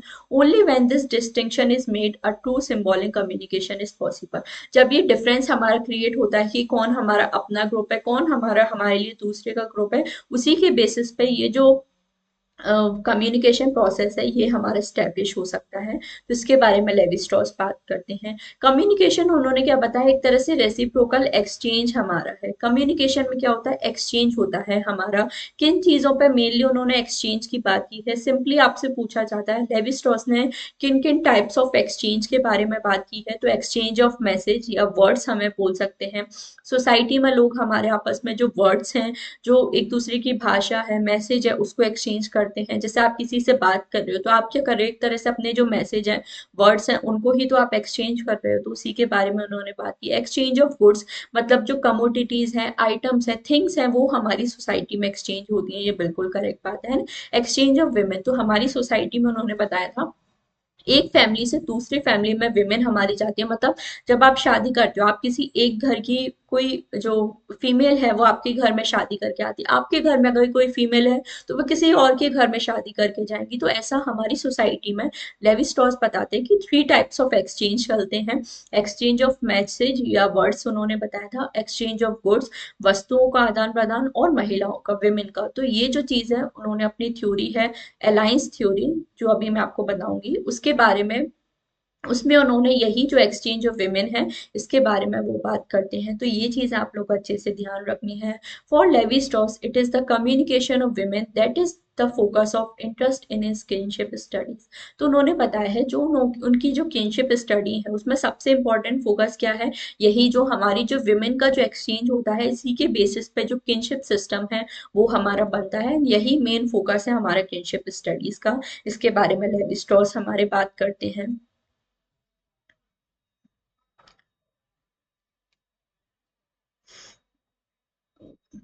नेक्स्ट हम लोग देखें अलायंस थ्योरी, हम लोग देख लेते हैं। अलायंस थ्योरी में लेवी स्ट्रॉस हमारे किस बारे में बात करते हैं। The alliance theory is the study of kinship is also known as the general theory of exchange. तो वही मैंने बताया, अलायंस थ्योरी में उन्होंने क्या बताया था, किनशिप क्या ही स्टडी है कि कैसे लोगों के जो किनशिप रिलेशन है वो हमारे स्टैब्लिश होते हैं। इसे हम लोग एक जनरल थ्योरी ऑफ एक्सचेंज भी बोलते हैं, क्योंकि यहाँ पे जो हमारी विमेन है उनका एक्सचेंज हमें देखने को मिल सकता है। It is also known as structure way of studying kinship type. इसके थ्रू हम लोग जो किनशिप रिलेशन है, सिस्टम है, उसको हम लोग स्टडी कर सकते हैं। तो इसके बारे में लेवी स्ट्रॉस बात करते हैं। The alliance theory was first discussed in Levi Strauss monumental book known named as elementary structure of kinship. तो आपको ध्यान रखना है, एलिमेंट्री स्ट्रक्चर ऑफ किनशिप जो उनकी बुक है, इसी में उन्होंने अलायंस थ्योरी और किनशिप सिस्टम के बारे में बात की थी। तो ये आप लोगों को ध्यान रखना है, क्योंकि अब आपसे इस टाइप के क्वेश्चन भी पूछने लगे हैं, किस बुक में किस थिंकर ने हमारे ये जो टॉपिक अलायंस थ्योरी है उसके बारे में बात की थी। तो ये भी आप लोग को ध्यान रखना है। The theory develop to study those kinds of kinship system which exemplify positive marriage या क्रॉस कजिन मैरिज रूल्स। मतलब यहाँ पे ये जो थ्योरी है दो चीजों पर मेनली हमारा काम करती है, क्रॉस कजिन मैरिज और पैरेलल कजिन मैरिज। तो वो अभी मैं आपको समझा देती हूँ। Alliance theory was categorically created by Claude Levi Strauss. सबसे पहले अलायंस थ्योरी की बात क्लॉड लेवी स्ट्रॉस करते हैं, उसके बाद रॉडनी निथम एंड लुइस डूमो, ये तीनों भी जैसा मैंने बताया स्ट्रक्चरलिस्ट थिंकर्स हैं। तो अलायंस थ्योरी की ये हमारे बात करते हैं। तीनों का नेम आपको ध्यान रखना है, क्योंकि अभी जो दिसंबर एग्जाम है उसी में आपसे पूछा गया था अलायंस थ्योरी पे किसने हमारा काम किया है। तो लेवी स्ट्रॉस तो सबको याद रहता है, बट रॉडनी निधम एंड लुई दुमो का नेम नहीं ध्यान रहता। तो लुई दुमो ही वहां पर हमारा करेक्ट आंसर था। तो ये चीजें भी आप लोग को अच्छे से ध्यान रखनी है। According to Levi-Strauss, alliance theory is based on incest taboo. The prohibition of incest is recognized universally. तो वही मैंने बताया, अलायंस थ्योरी उन्होंने आपको ध्यान रखना है दो चीजों पे हमारी बेस होती है। पहला कौन सा है, इंसेस्ट टेबू, और दूसरा हमारा है principle of reciprocity. Principle of reciprocity मतलब क्या होता है, रेसिप्रोसिटी का सिंपल मतलब होता है कि कैसे एक्सचेंज हमारी सोसाइटी में होता है। किसका एक्सचेंज, तो विमेन के एक्सचेंज के बारे में यहाँ पे हमारी बात की जा रही है। तो ये आपको ध्यान रखना है, जो अलायंस थ्योरी है दो चीजों पे हमारी बेस करती है, incest taboo and principle of reciprocity. तो ये आप लोग को अच्छे से ध्यान रखना है। तो सबसे पहले उन्होंने बताया इंसेस्ट टैबू पे हमारी ये बेस करते हैं, क्यों, क्योंकि इंसेस्ट टैबू क्या है, यूनिवर्सल है, सार्वभौमिक है, हर सोसाइटी में आपको देखने को मिलेगा। It is viewed as a fundamental condition of human social life. A man is not allowed to make a woman his wife who is his immediate kin, and in fact he has to give her away to another man. तो वही मैंने बताया, incest taboo में क्या होता है, आपके जो एकदम क्लोज रिलेटिव्स हैं, क्लोज जो इमीडिएट किन है, मतलब आपके जो रिलेटिव्स हैं, उनसे आप की जो रिलेशनशिप है या उनसे आप शादी नहीं कर सकते। और ये जो आपके क्लोज रिलेटिव्स हैं उनको आपको दूसरी फैमिली में देना होता है। For him, incest taboo is thus seen as a negative prescription, and it is only because of it that men had to move out of the core kinship group or come in from another group to it। तो यही उन्होंने बताया, kinship incest taboo क्या है, एक तरह से negative prescription है। लेवी स्ट्रॉस जो है हमारे मैरिज के पॉजिटिव एंड नेगेटिव रूल्स के बारे में बात करते हैं। तो इंसेस्ट टैबू उन्होंने क्या बताया, एक तरह से नेगेटिव प्रिस्क्रिप्शन है जो हमारा ये बताता है, इसी के बेसिस पे क्या है, लोग अपने ग्रुप को छोड़ के दूसरे ग्रुप में शादी करते हैं, दूसरे ग्रुप से एक ग्रुप में दूसरे ग्रुप का हमारा पार्ट बनते हैं। तो इसके बारे में लेवी स्ट्रॉस हमारे बात करते हैं। This process of incest taboo, where a daughter or sister is sent to different family, commences a circle of exchange of women. Stress view marriage as primarily as a process of exchange. He observes positive marriage rules from the negative prescription of prohibition. The main notion of alliance theory is then reciprocal exchange। तो वही मैंने आपको बताया, पहला जो principal हमारा क्या है अलायंस थ्योरी का, वो है हमारा इंसेस्ट टेबू। दूसरा उन्होंने क्या बताया, दूसरा जो रिलेशन हमारा है वो है रेसिप्रोकल एक्सचेंज। तो इसके बारे में बात करते हैं, और ये क्या करते हैं, एफिनिटी क्रिएट करने का काम करते हैं। एफिनिटी मतलब हमारा क्या होता है, जो मैरिज के बेसिस पे जो रिलेशन होते हैं तो उसे हम लोग एफिनल रिलेशन होते हैं। जैसे हस्बैंड वाइफ का जो रिलेशन है उसे एक तरह से एफिनल रिलेशन हम लोग बोलते हैं। और ये जो रेसिप्रोकल एक्सचेंज है, जैसे इंसेस्ट टैबू हमने पढ़ा, नेगेटिव रूल्स ऑफ मैरिज बताता है, बट ये जो रेसिप्रोकल एक्सचेंज है ये हमें पॉजिटिव रूल्स, सकारात्मक नियम हमें बताता है विवाह के। तो ये आपको ध्यान रखना है। It is the positive marriage rule which regulate this exchange and thus give rise to what Strauss called elementary structure। तो ये जो पॉजिटिव रूल्स है हमारी सोसाइटी के, ये हमारा एक्सचेंज को बढ़ाने का काम करते हैं, और इसी के बेसिस पे जो लेवी स्ट्रॉस बात करते हैं एलिमेंट्री स्ट्रक्चर, वो हमारा काम करता है। तो ये चीज आप लोगों को ध्यान रखनी है। For Levi Strauss there are two models of structure in the study of kinship and exchange in women। when women in the egos group are proposed to another group which is eligible for such exchange, then such a situation is called as elementary structure of kinship। जब आपके किसी group से आप दूसरे group में किसी women को भेजते हो तो जिसके लिए वो एलिजिबल है। तो ये जो सिचुएशन हमारी क्रिएट होती है, इसे ही एलिमेंट्री स्ट्रक्चर ऑफ किनशिप हमारा लेवी स्ट्रॉस ने बुलाया है। Similarly if the group of possible spouses for the women are not known and kept open in the ego's group excluding particular kin because people like the nuclear family and uncle aunt etc, this Strauss term sets complex structure of kinship।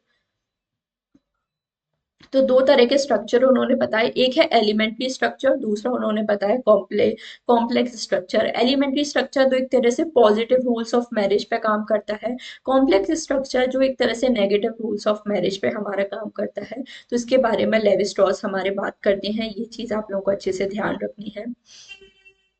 In a society keeping in mind incest prohibition, a kinship system is made up of combination of many traits, inheritance, affinity, descent and precedence etc। तो कोई भी एक kinship system है वो अलग अलग चीजों के बेसिस पे हमारा बनता है। एक तो है ट्रेड्स, मतलब क्या पर्टिकुलर एलिमेंट्स है हमारे, लक्षण क्या है, उसके बेसिस पे हमारे विरासत, आपको इनहेरेंट प्रॉपर्टी किसके थ्रू मिलती है, जैसे हम लोग पढ़ते हैं मैट्रिलिनियल सिस्टम, तो वो क्या है हमारे एक तरह से इनहेरिटेंस के बेसिस पे जो किनशिप है। ये सारी चीजें हम लोग यूनिट 3 जब पढ़ेंगे फैमिली मैरिज एंड किनशिप, तो उसमें ये सब हम अच्छे से पढ़ेंगे। एफिनिटी के बेसिस पे जैसे मैंने बताया, मैरिज के बेसिस पे डिसेंडेंट मतलब किसके थ्रू आप अपना जो लीनेज है वो आप अपना ट्रेस करते हो, एंड रेसिडेंस के बेसिस पे मतलब आप अपनी मदर की फैमिली के साथ रहते हो या फादर की फैमिली के साथ, तो उसके बेसिस पे हमारे ये जो किनशिप सिस्टम है वो हमारे स्टैब्लिश होते हैं। तो ये आपको ध्यान रखना है। And an understanding is reach by the combination of these features as a whole. तो जब ये सारे फीचर्स को हम लोग मिलाते हैं, उसी के बेसिस पे हम ये जो सोसाइटी का स्ट्रक्चर है उसे समझ पाते हैं। If all the transmission between these features takes place systematically between generations in one and the same line, it is known as harmonic। जब ये जो पैटर्न है सेम लाइन पे चलता है, एक जनरेशन से दूसरी जनरेशन में सेम तरीके से फॉलो होता है, तो इसे हम लोग हार्मोनिक बोलते हैं। और अगर यहाँ पे अगर सिस्टम एक एक साइड तो पैट्रीलिनियल मतलब फादर की साइड से फॉलो हो रहा हो, दूसरे के साइड से मैट्रीलिनियल, तो इसे हम लोग बोलेंगे डिसहार्मोनिक, मतलब प्रॉपर तरीके से ये जो स्ट्रक्चर है हमारा वो नहीं चल रहा है। तो इसके बारे में लेवी स्ट्रॉस बात करते हैं। अब जो इंपॉर्टेंट चीज आपको ध्यान रखनी है, टू टाइप्स ऑफ एक्सचेंज के बारे में हमारे लेवी स्ट्रॉस बात करते हैं। तो generalized exchange, restricted exchange। Generalized exchange involves preferential marriage between groups larger than conjugal family। It involves three or more group exchanging women in one direction। Restricted exchange में क्या आ जाता है, in this type of exchange two kin group other than family supplies each other marriage partners। The man of one group marry the women from other group। तो ये चीज मैं आप लोग को अच्छे से समझा देती हूँ तो आपको समझ आ जाएगा। बट उससे पहले हम लोग क्या करते हैं, सॉरी एक स्लाइड मैंने नहीं ऐड कर पाई, मैं आपको समझा देती हूँ कि क्रॉस कजिन मैरिज क्या होता है, पैरेलल कजिन मैरिज क्या होता है, क्योंकि उसी के बेसिस पे ये जो हमारा सिस्टम है रेस्ट्रिक्टेड और सिंपल और डायरेक्ट एक्सचेंज का, वो आपको अच्छे से समझ आएगा। तो सबसे पहले हम लोग देखें कि क्रॉस कजिन मैरिज हमारा क्या होता है। एक सेकेंड में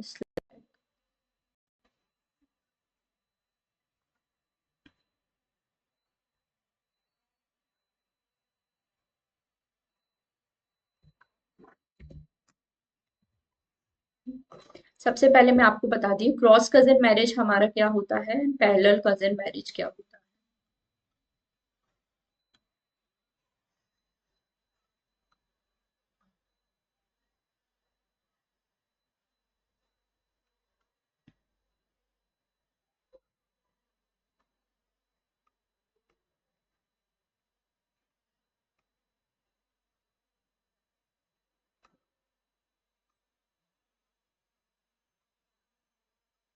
ध्यान से देखो क्रॉस कजिन मैरिज हमारा क्या होता है।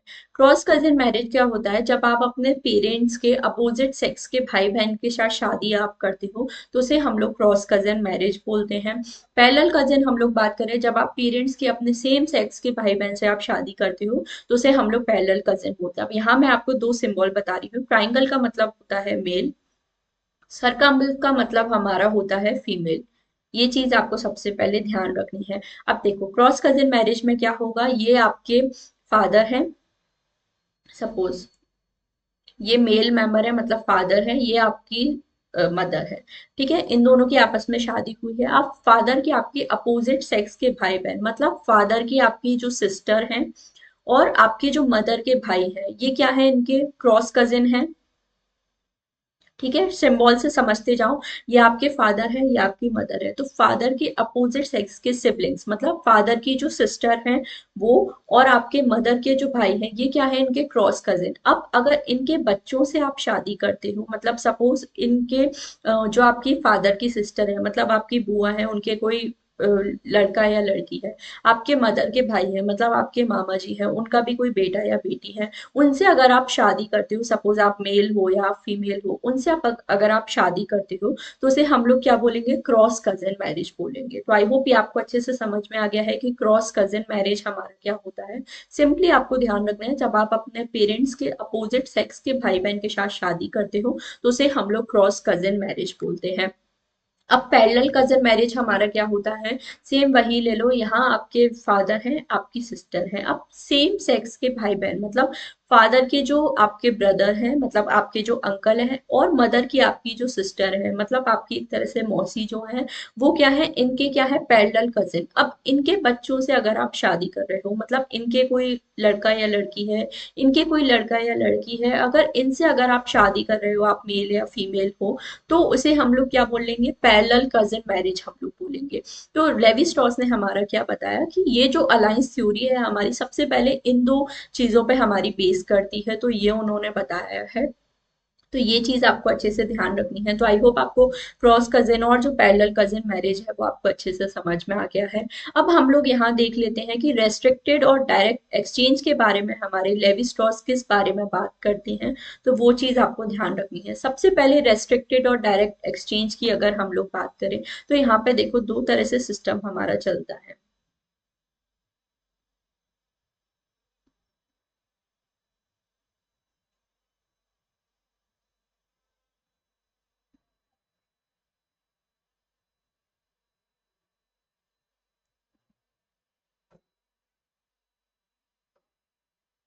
रेस्ट्रिक्टेड और डायरेक्ट एक्सचेंज में क्या होता है, एक हमारा ग्रुप है, सपोज उसमें एक भाई है, एक बहन है, दूसरा हमारा ग्रुप है, उसमें भी एक भाई है, बहन है। तो रेस्ट्रिक्टेड एक्सचेंज में क्या होगा, ये जो ग्रुप का भाई है ये इसकी बहन से शादी कर लेगा, और ये जो भाई है ये इसकी बहन से शादी कर लेगा। मतलब एक तरह से बिल्कुल डायरेक्ट एक्सचेंज हमारा चल रहा है कि आप हमें हमारी फैमिली से एक फीमेल ले रहे हो, तो आप अपनी फैमिली से भी एक फीमेल दे दो। तो इसे हम लोग बोलते हैं रेस्ट्रिक्टेड और डायरेक्ट एक्सचेंज, या फिर सिंपल फॉर्म ऑफ एक्सचेंज। एक दूसरा फिर हमारा होता है जनरलाइज्ड या फिर बायलेटरल एक्सचेंज। यहाँ पे हमारा क्या होता है, सपोज आपके फादर हैं और आपकी मदर हैं, आप इनका हमारा क्या, जैसे पैरेलल कजन मैरिज या वो हमारा चलता है।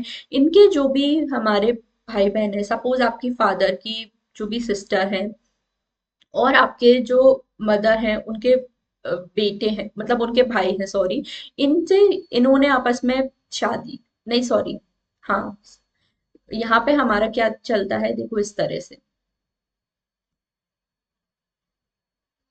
आपके फादर हैं और मदर है, तो इन दोनों ने आपस में हमारी शादी की।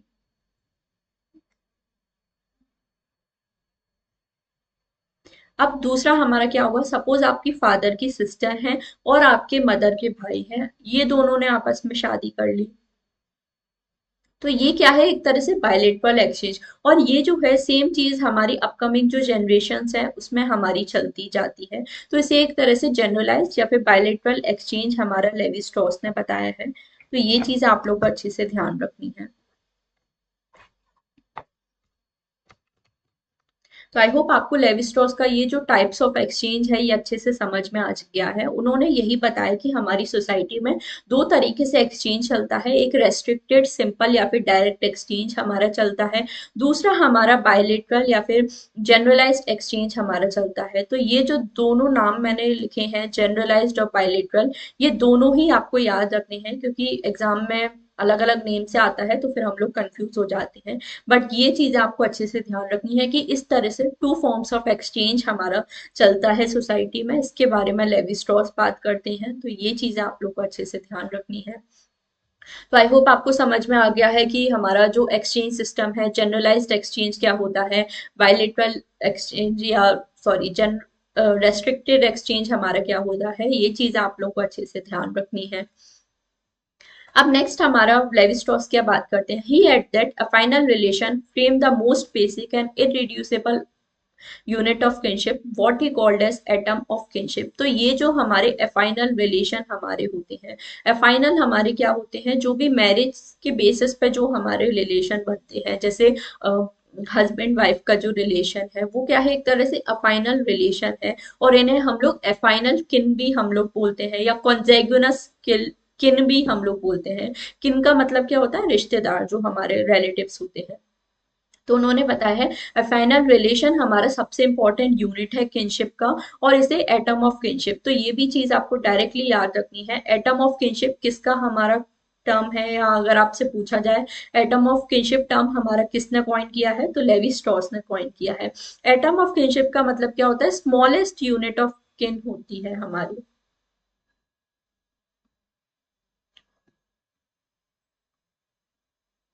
सबसे छोटी इकाई, सबसे छोटी यूनिट हमारी किनशिप की उन्होंने एटम ऑफ किनशिप बुलाया था। जैसे हस्बैंड वाइफ है, सन डॉटर है, तो ये क्या है, सबसे छोटी यूनिट है हमारी किनशिप रिलेशन बनने की।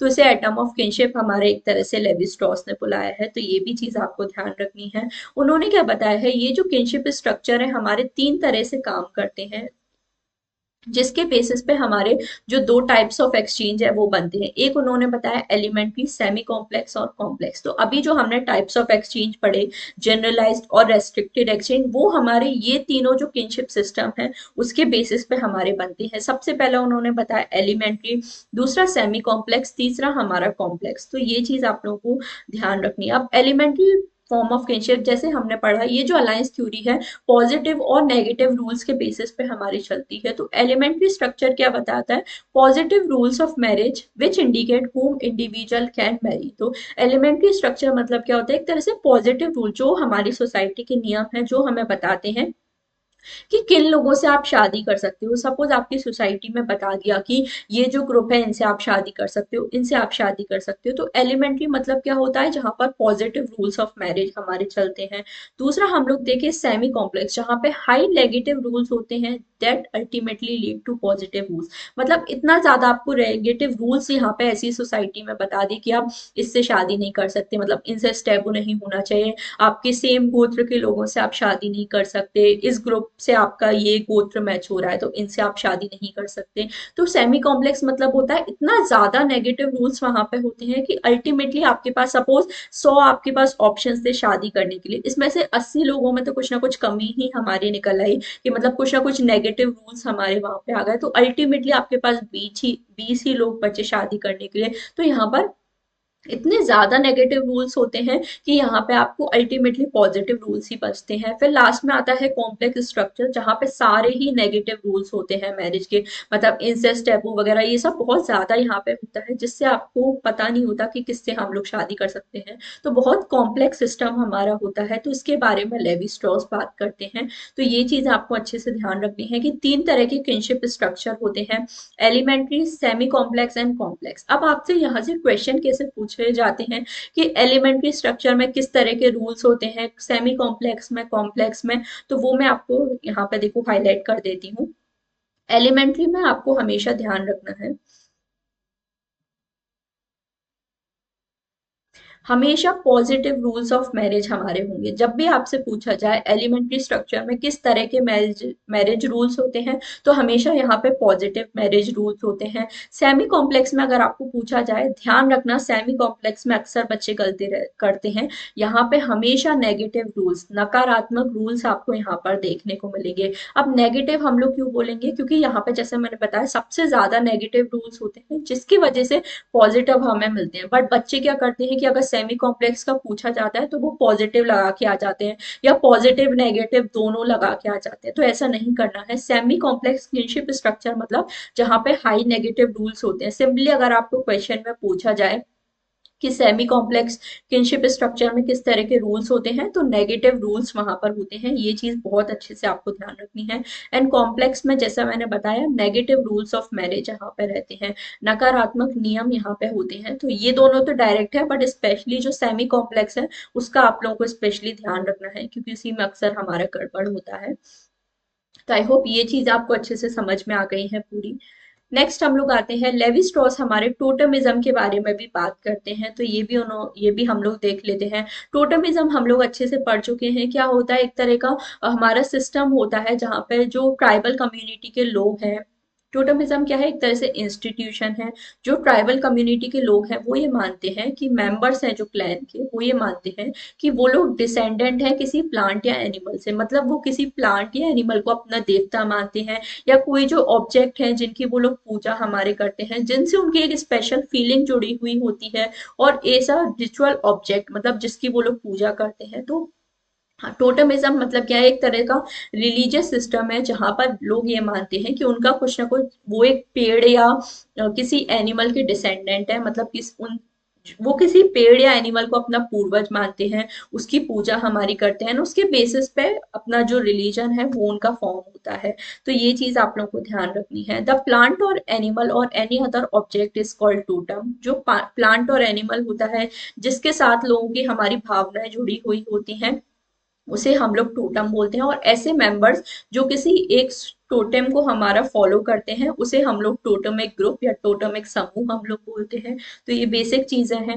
Levy Strauss study is not of totemism, it is of totemic phenomena, which means it is a study of the phenomena what happen to be totemic rather than what is contained or what is the substance of totemism. अब ये आपके लिए important चीज है। Levi straws इस चीज पर focus नहीं करते कि क्या हमारा टोटमिज्म है या किस चीज को आप स्टडी कर रहे हो, वो हमारा ये देखते हैं कि ये टोटमिक फिनोमेना क्या है, मतलब क्या हमारी ऐसी घटना है जिसके बेसिस पर लोग एक टोटमिक ग्रुप में हमारे फॉर्म हुए हैं, तो उस पर मेनली फोकस हमारा ज्यादा है। तो लेवी स्ट्रॉस जैसा हमने देखा टोटमिक जो फिनोमेना है हमारा उस पर ज्यादा ये फोकस करते हैं। तो ये चीज भी आप लोगों को जरूर ध्यान रखनी है लेवी स्ट्रॉस के बारे में। टोटेमिक फिनोमेना अब उन्होंने क्या बताया, are nothing but modes of classification, they provide tribal communities with consciously or unconsciously hand concept which guide their social action. तो अभी हमने देखा लेवी स्ट्रॉस क्या करते हैं, टोटमिक फिनोमेना, टोटमिक जो घटना है उसके बारे में बात करते हैं। अब उनके अकॉर्डिंग ये टोटमिन टोटम एक जो फिनोमेना वो क्या है, वो क्या है, एक तरह से मोड ऑफ क्लासिफिकेशन है। जैसे हमने रेडक्लिफ ब्राउन को पढ़ा था ना, मोइटीज, मोइटीज क्या करता है, लोगों को ग्रुप में डिवाइड करता है। तो उसी तरह से लेवी स्ट्रॉस ने बताया टोटम एक फिनोमेना क्या है, मोड्स ऑफ क्लासिफिकेशन है। इसके बेसिस पे लोग एक ग्रुप या दूसरे ग्रुप में हमारे डिवाइड होते हैं, तो ये चीज आपको ध्यान रखनी है। Food taboos, economic exchange, and kinship relation are conceptualized and organized using schemes which are comparable to the totemic homology between natural species and social characteristics. तो ये जो फूड टेबूज है, मतलब क्या चीज आप खा सकते हो क्या नहीं खा सकते हो, मतलब जो टोटम है, जैसे हम लोग देखा टोटम क्या है, एक तरह से प्लांट है, बट वो जो प्लांट है उसको आप कभी भी खा नहीं सकते, वरना ये बहुत ज्यादा मतलब गलत चीज हमारी मानी जाती है टोटमिक ग्रुप में। तो ये भी आपको ध्यान रखना है। तो जैसे इंसेस्ट टैबू होते हैं वैसे ही फूड टैबूज होते हैं, कि मतलब आप इन चीजों को नहीं खा सकते। इस तरह के रूल्स भी हमारी सोसाइटी में होते हैं। जैसे हर सोसाइटी में आप देखो कहीं ना कहीं खाने पे हमारी होती है, जैसे हम लोग देखें तो कई घरों में नॉन वेज नहीं खाया जाता। तो वो क्या है, एक तरह से फूड टैबू है कि जब आपको मना किया जाता है ये चीज आप नहीं कर सकते। तो टोटमिक फिनोमेना आई होप आप समझ गए, एक तरह से मोड ऑफ क्लासिफिकेशन है जो लोगों को अलग अलग ग्रुप्स में डिवाइड करने का काम करता है। और फूड टैबूज, इकोनॉमिक एक्सचेंज, ये सभी वहां पर हमें देखने को मिलते हैं। किनशिप रिलेशन जिसके बारे में लेवी स्ट्रॉस हमारे स्टडी करते हैं। Levi-Strauss also extend this analysis to understand the relation between totemism and caste system। तो ये जो एनालिसिस है इसके बेसिस पर लेवी स्ट्रॉस हमारे टोटमिज्म और जो कास्ट सिस्टम है उसको भी समझने की हमारी बात करते हैं। ये आपको ध्यान रखना है। Totemism is a relationship between man and nature, मनुष्य और प्रकृति के बीच में एक तरह का रिलेशन है, उसे टोटमिज्म हमारा लेवी स्ट्रॉस ने बुलाया था।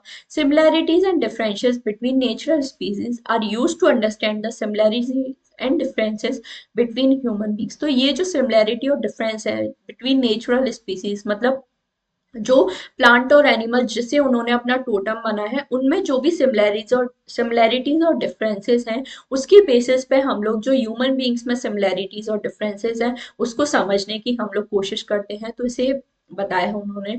टोटमिज्म which for people is a type of religion is a way of understanding similarities and differences between man and nature. तो लोगों के लिए जहाँ टोटमिज्म एक तरह का फॉर्म ऑफ रिलीजन है, वहीं ये हमारा बाकी लोगों के लिए क्या है, एक तरह का सिमिलैरिटीज और डिफरेंसेस, समानता और अंतर हमारा बताता है लोगों और नेचर, समाज, मनुष्य और जो प्रकृति है उसके बीच में।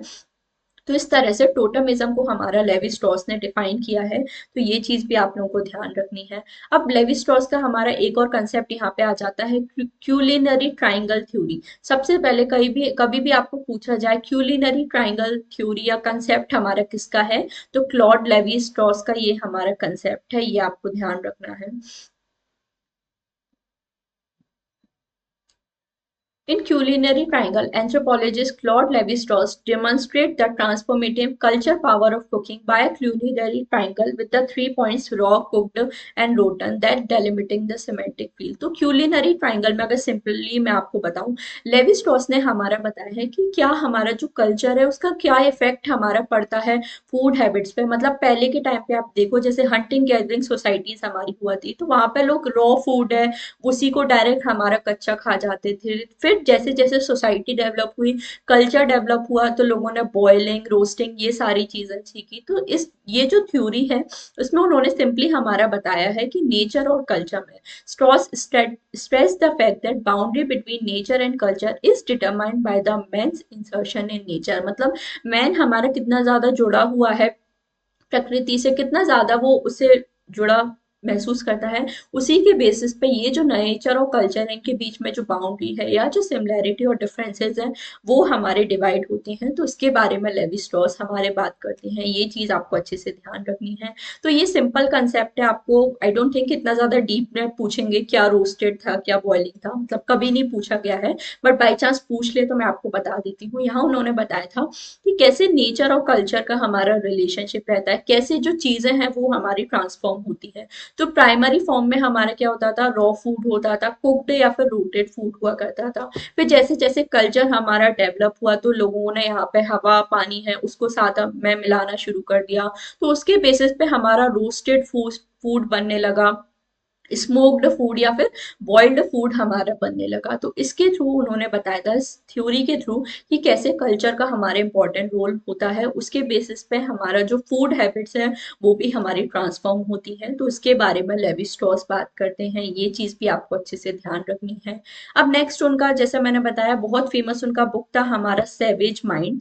तो इसमें उन्होंने ये जो प्रिमिटिव पीपल हैं इनके बारे में बात की है, मतलब आदिम जाति के जो लोग थे, पहले पुराने जमाने के जो लोग थे, उनकी क्या थॉट प्रोसेस थी, उनकी क्या थिंकिंग थी, इसके बारे में उन्होंने हमारी बात की है।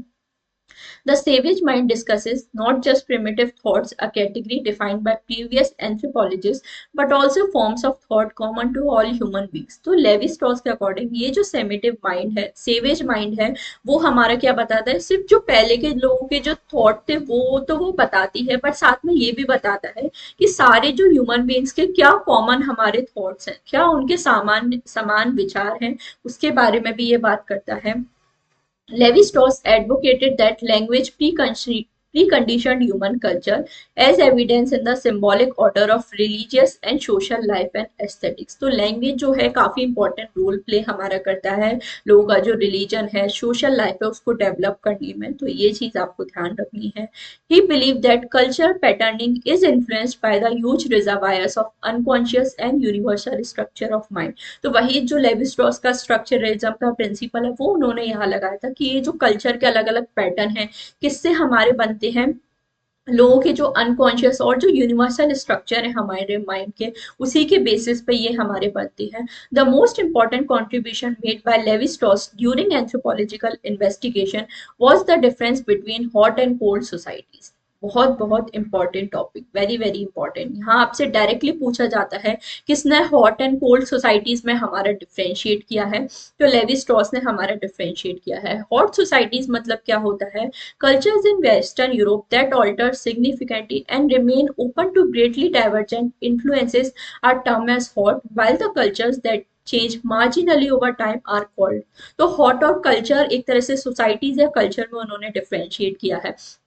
ऐसा कल्चर जो चेंजेस के लिए ओपन रहता है, जो अपने आप में बदलाव करना चाहता है, तो उसे एक तरह से हॉट कल्चर या हॉट सोसाइटीज हमारा बताया था उन्होंने। और ऐसा कल्चर जो बहुत कम, जहाँ पर चेंजेस होते हैं बहुत कम, वहां पर बदलाव होते हैं, तो उसे एक तरह से कोल्ड सोसाइटी हमारा लेवी स्ट्रॉस ने बताया था। हॉट सोसाइटीज में जहाँ बदलाव के लिए जो ओपन है, वो नए नए बदलावों को एक्सेप्ट करना चाहता है, तो उससे क्या होगा, ये जो सोसाइटीज है हमारी अच्छी रहेंगी, अच्छे से इवॉल्व कर सकती हैं हमारी, क्योंकि वो बदलाव को एक्सेप्ट करेंगे, तो उससे धीरे धीरे हमारी जो सोसाइटीज है वो इवॉल्व होंगी। तो इसे हॉट सोसाइटीज लेवी स्ट्रॉस ने बुलाया है। नेक्स्ट हम लोग देखें, कोल्ड सोसाइटीज मतलब जो ज्यादा बदलाव को अपनाना ही चाह रही, वही पुराने अपने रूल्स एंड रेगुलेशन है उन्हीं को फॉलो करती रहती है, पुराने कल्चर को ही अपना फॉलो करती हैं। तो ऐसी सोसाइटीज में हमें ज्यादा बदलाव देखने को नहीं मिलेगा, तो इनका एवोल्यूशन भी ज्यादा हमारा नहीं होगा। तो इस तरह से लेवी स्ट्रॉस ने ये जो हॉट एंड कोल्ड सोसाइटीज है, इनके बीच में हमारा डिफ्रेंशिएट किया है। तो ये चीज आप लोगों को बहुत अच्छे से ध्यान रखनी है। सिंपली तो अगर आपसे पूछा जाए हॉट एंड कोल्ड सोसाइटीज में किसने हमारा डिफरेंशिएट किया है, तो लेवी स्ट्रॉस ने हमारा डिफरेंशिएट किया है, ये चीज आपको ध्यान रखनी है।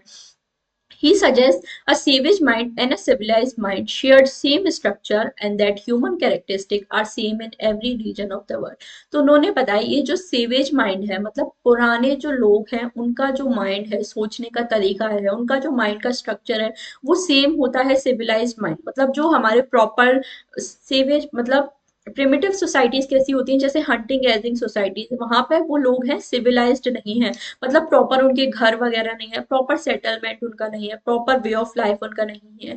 बट साथ में उन्होंने कंपेयर किया था सिविलाइज्ड माइंड, मतलब आज के टाइम पे जो हमारे सिविलाइजेशन है, जहाँ पे प्रॉपर इकोनॉमिक सिस्टम है, परमानेंट सेटलमेंट है, लोगों का प्रॉपर काम, अपना एक पूरा पॉलिटिकल सिस्टम, पूरा अच्छा सिस्टम हमारा चलता है, तो उसे एक तरह से सिविलाइजेशन, आप सभी जानते हो सिविलाइजेशन क्या होता है।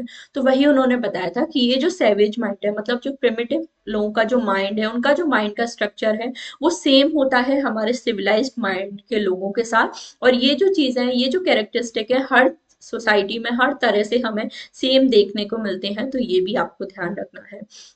In the savage mind Levi Strauss use the word bricolage to describe the characteristic pattern of mythological thought.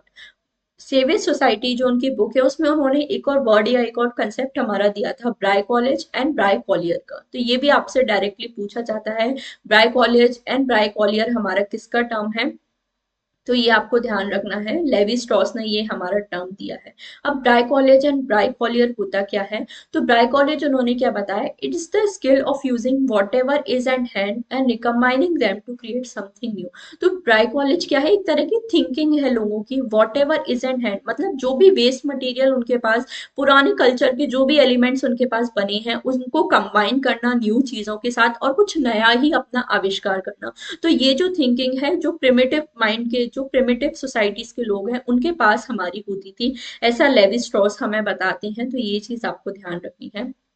Dry college मतलब सिंपली एक तरह की स्किल है, जैसे एग्जांपल से आप समझो, हमारे पास सपोज कैसा होता है ना, हम लोग वेस्ट मटेरियल का क्राफ्ट बनाते हैं, कुछ भी वेस्ट मटेरियल आपके पास पड़ा है, उसमें से आपने कुछ चीजें ली और कुछ नया मटेरियल आपके साथ पड़ा, आपके पास है, अवेलेबल है, उसके साथ आपने मिला दिए, तो उसके बेसिस पे आप लोग क्या करते हैं, कुछ नया ही इनोवेशन हम लोग कर लेते हैं। तो इसी तरह से लेवी स्ट्रॉस ने हमें बताया था कि कैसे जो प्रिमिटिव सोसाइटी के लोग थे, उनके पास ऐसी थिंकिंग थी कि उन्होंने पुराना जो कल्चर है उसके कुछ एलिमेंट्स लिए और जो उसको नए कल्चर के साथ बनाया, तो अपना ही कुछ नया उन्होंने क्रिएट किया। तो ये एक तरह की ब्राइकॉलेज थिंकिंग है, स्किल है, जो प्रिमिटिव पीपल में होती है, इसे लेवी स्ट्रॉस ने बुलाया। तो आई होप ब्राइकॉलेज आप अच्छे से समझ गए हो। अब ब्राइकॉलियर हमारा क्या होता है, bricoleur is someone who engages in practice, ऐसा पर्सन जो ब्राइकॉलियज, ये जो प्रैक्टिस है इसको हमारा यूज करता है या ये प्रैक्टिस हमारा फॉलो करता है, उसे हम लोग ब्राइकॉलियर बोलते हैं। तो ये सिंपली आपको ध्यान रखना है। तो आई होप आपको ब्राइकॉलेज ब्राइकॉलियर अच्छे से समझ गया है, इसका मतलब क्या होता है वो भी आपको अच्छे से समझ आ गया होगा। तो ये चीज आपको अच्छे से ध्यान रखनी है। अब उनके कुछ मिसलेनियस कंसेप्ट हैं, जल्दी से देख लेते हैं। Given critic of modern civilisation, जो वेस्टर्न सोसाइटीज है उसको काफी ज्यादा क्रिटिसाइज उन्होंने किया था। ये सिविलाइजेशन जो है एक तरह से कीवर्ड भी है हमारा लेवी स्ट्रॉस का, तो ये भी आप लोगों को ध्यान रखना है। पुरानी सोसाइटीज में जो सॉरी, जो वेस्टर्न सोसाइटीज, मॉडर्न सोसाइटीज थी, उन्होंने क्या बताया था, जो ह्यूमैनिटी वाले रिलेशंस है उसको छोड़कर आज के टाइम पे बहुत ज्यादा मतलब लोग डोमिनेशन के लिए, अपनी अध्यक्षता के लिए लड़ाई कर रहे हैं, और जीनोसाइड मतलब एक ही किसी पर्टिकुलर कम्युनिटी के लोगों को मार देना, ह्यूमैनिटी के अगेंस्ट बहुत ज्यादा क्राइम आज के टाइम पे हमें देखने को मिल रहा है। तो इस वजह से जो मॉडर्न सिविलाइजेशन है या जो वेस्टर्न सिविलाइजेशन है, उन्हें उसे उन्होंने काफी ज्यादा क्रिटिसाइज किया था। जेनोसाइड मतलब क्या होता है कि आप किसी एक ही पर्टिकुलर कम्युनिटी के लोग को पूरी तरह से मार दो, जैसे जूइश कम्युनिटी के साथ हुआ था कि उनके सारे जितने भी जूइश कम्युनिटी के लोग थे, उनको कितना ज्यादा मारा जा रहा था, पूरी की पूरी उनकी कम्युनिटी को मारा जा रहा था हमारे हिटलर द्वारा। तो ये जो प्रैक्टिस होती है इसे जीनोसाइड हम लोग बोलते हैं। तो आज के टाइम पे मॉडर्न सिविलाइजेशन में उन्होंने बताया कि लोग डोमिनेशन, हर कोई अपना अधिकार जमाने के लिए, अपने मतलब अपना अधिकार लोगों पे, हुक्म लोगों पे चलाने के लिए लड़ाई कर रहा है। बहुत ज्यादा क्राइम हमारे चल रहा है ह्यूमैनिटी, मानवता के विरोध में। तो इसलिए उन्होंने मॉडर्न जो सिविलाइजेशन है उसको काफी ज्यादा क्रिटिसाइज किया था। तो ये चीज भी आप लोगों को ध्यान रखनी है। नेक्स्ट उन्होंने एक फ्लोटिंग सिग्निफायर का हमारा कॉन्सेप्ट दिया था। फ्लोटिंग सिग्निफायर क्या होता है, ये जो चीज है हम लोग सिंबॉलिक, जो हम लोग सेमियोटिक्स वगैरह पढ़ते हैं यूनिट 10 में, जो कल्चर एंड सिंबॉलिक ट्रांसफॉर्मेशन हम लोग पढ़ते हैं, तो वहां पे ये चीज मेनली हमारी आती है। बट सिग्निफायर और सिग्निफाइड हमारा क्या होता है, एक हमारा होता है सिग्निफायर,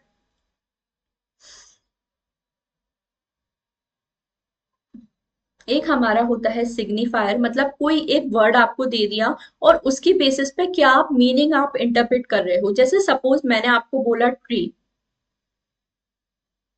ठीक है, ट्री मैंने आपको बोला, तो ट्री जैसे ही मैंने बोला आपके माइंड में एक इमेज बन जाती है ट्री की। तो ये क्या है, एक तरह से सिग्निफायर है हमारा, और ट्री क्या है, एक तरह से सिग्निफाइड हमारा है, मतलब क्या मीनिंग हमारा निकल के आता है। तो फ्लोटिंग सिग्निफायर का, जैसे ट्री मैंने बोला तो ट्री का तो एक ही मतलब है कि आप जो पेड़ है उसे हम लोग ट्री बोलते हैं। फ्लोटिंग सिग्निफायर से लेवी स्ट्रॉस का क्या मतलब था, ऐसे कल्चरल आइडियाज जिनका कोई पर्टिकुलर मीनिंग नहीं होता और वो बदलते रहते हैं। मतलब सपोज जैसे मैंने बैट बोला, सिर्फ एक एग्जांपल दे रही हूँ, मैंने बैट बोला, बैट के तो दो मतलब हो सकते हैं मैम, एक तो हमारा क्रिकेट बैट हो सकता है और एक हमारा बैट एनिमल भी होता है। तो सिर्फ ऐसे उन्होंने एग्जांपल दिया था। फ्लोटिंग सिग्निफायर का मतलब क्या होता है, ऐसे सिग्निफायर जिनके कुछ भी जो मतलब है उनका वो बदलता रहता है हमारा, और कोई भी मतलब अपना वो अपना सकता है सिचुएशन के अकॉर्डिंग। तो इसे एक तरह से फ्लोटिंग सिग्निफायर हमारा लेवी स्ट्रॉस ने बुलाया था। तो ये चीज आप लोग को ध्यान रखनी है, सिंपली याद रखना है, फ्लोटिंग सिग्निफायर लेवी स्ट्रॉस का कंसेप्ट है, तो ये आपको ध्यान रखना है। As such, a floating signifier may mean different things to different people. They may stand for many or even any signifiers. तो ये जो floating signifier जो हमारा निकल के आया, इसका मतलब हर किसी के लिए हमारा अलग अलग हो सकता है। They may mean whatever that their interpreters want them to mean. तो ये कुछ भी समझते हैं जो लोग, उनका मतलब वही हो सकता है जो उनके व्याख्यात्मा उनसे कहना चाहते हैं। मतलब जो लोग एक्चुअली में बताना चाहते हैं वो ही इसका एक्चुअल मीनिंग बता पाते हैं। एंड कल्चर टू कल्चर ये जो मीनिंग है हमारा, ये हमारा चेंज होता रहता है। तो ये कंसेप्ट भी लेवी स्ट्रॉस ने दिया है, ये आपको ध्यान रखना है। उन्होंने ये जो अनमैरिड मैरिड वुमेन के जो इश्यूज हैं इन्हें ग्राफिकल मेथड से हमारा स्टडी किया था। तो ये चीज भी आप लोगों को बहुत अच्छे से ध्यान रखनी है, किसने हमारा ग्राफिकल मेथड यूज किया था विमेन इश्यूज को हमारा समझने के लिए, तो लेवी स्ट्रॉस ने हमारा यूज किया था। इंपॉर्टेंट है, आपसे पूछा जाता है, तो ये आपको ध्यान रखना है। एक कोड भी उन्होंने दिया था, human mind is structured in universally, हमारा जो माइंड है पूरा एक तरह से यूनिवर्सल पैटर्न में हमारा स्ट्रक्चर होता है। Social structure is not a field of study, it is not a province of inquiry.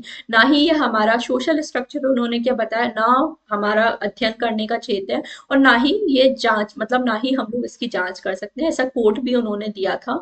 तो ये चीज भी आप लोगों को अच्छे से ध्यान रखनी है। तो आई होप आपको लेवी स्ट्रॉस के सारे कंसेप्ट आपको अच्छे से समझ में आ गए हैं। कोई भी डाउट है आपका तो वो आप मुझे पूछ सकते हो। सारी जो बुक्स हैं वो भी यहाँ मैंने मेंशन कर दी है, तो काफी इंपॉर्टेंट बुक्स हैं इनकी। जैसे आप देखो, जो हमने पढ़ा है वही इनकी सारी बुक है। जैसे एलिमेंट्री स्ट्रक्चर ऑफ किनशिप मैंने आपको बताया, स्टडी ऑफ मिथ्स उनका बताया, structure anthropology, totemism, savage mind, myth and meaning मैंने आपको उनका बताया।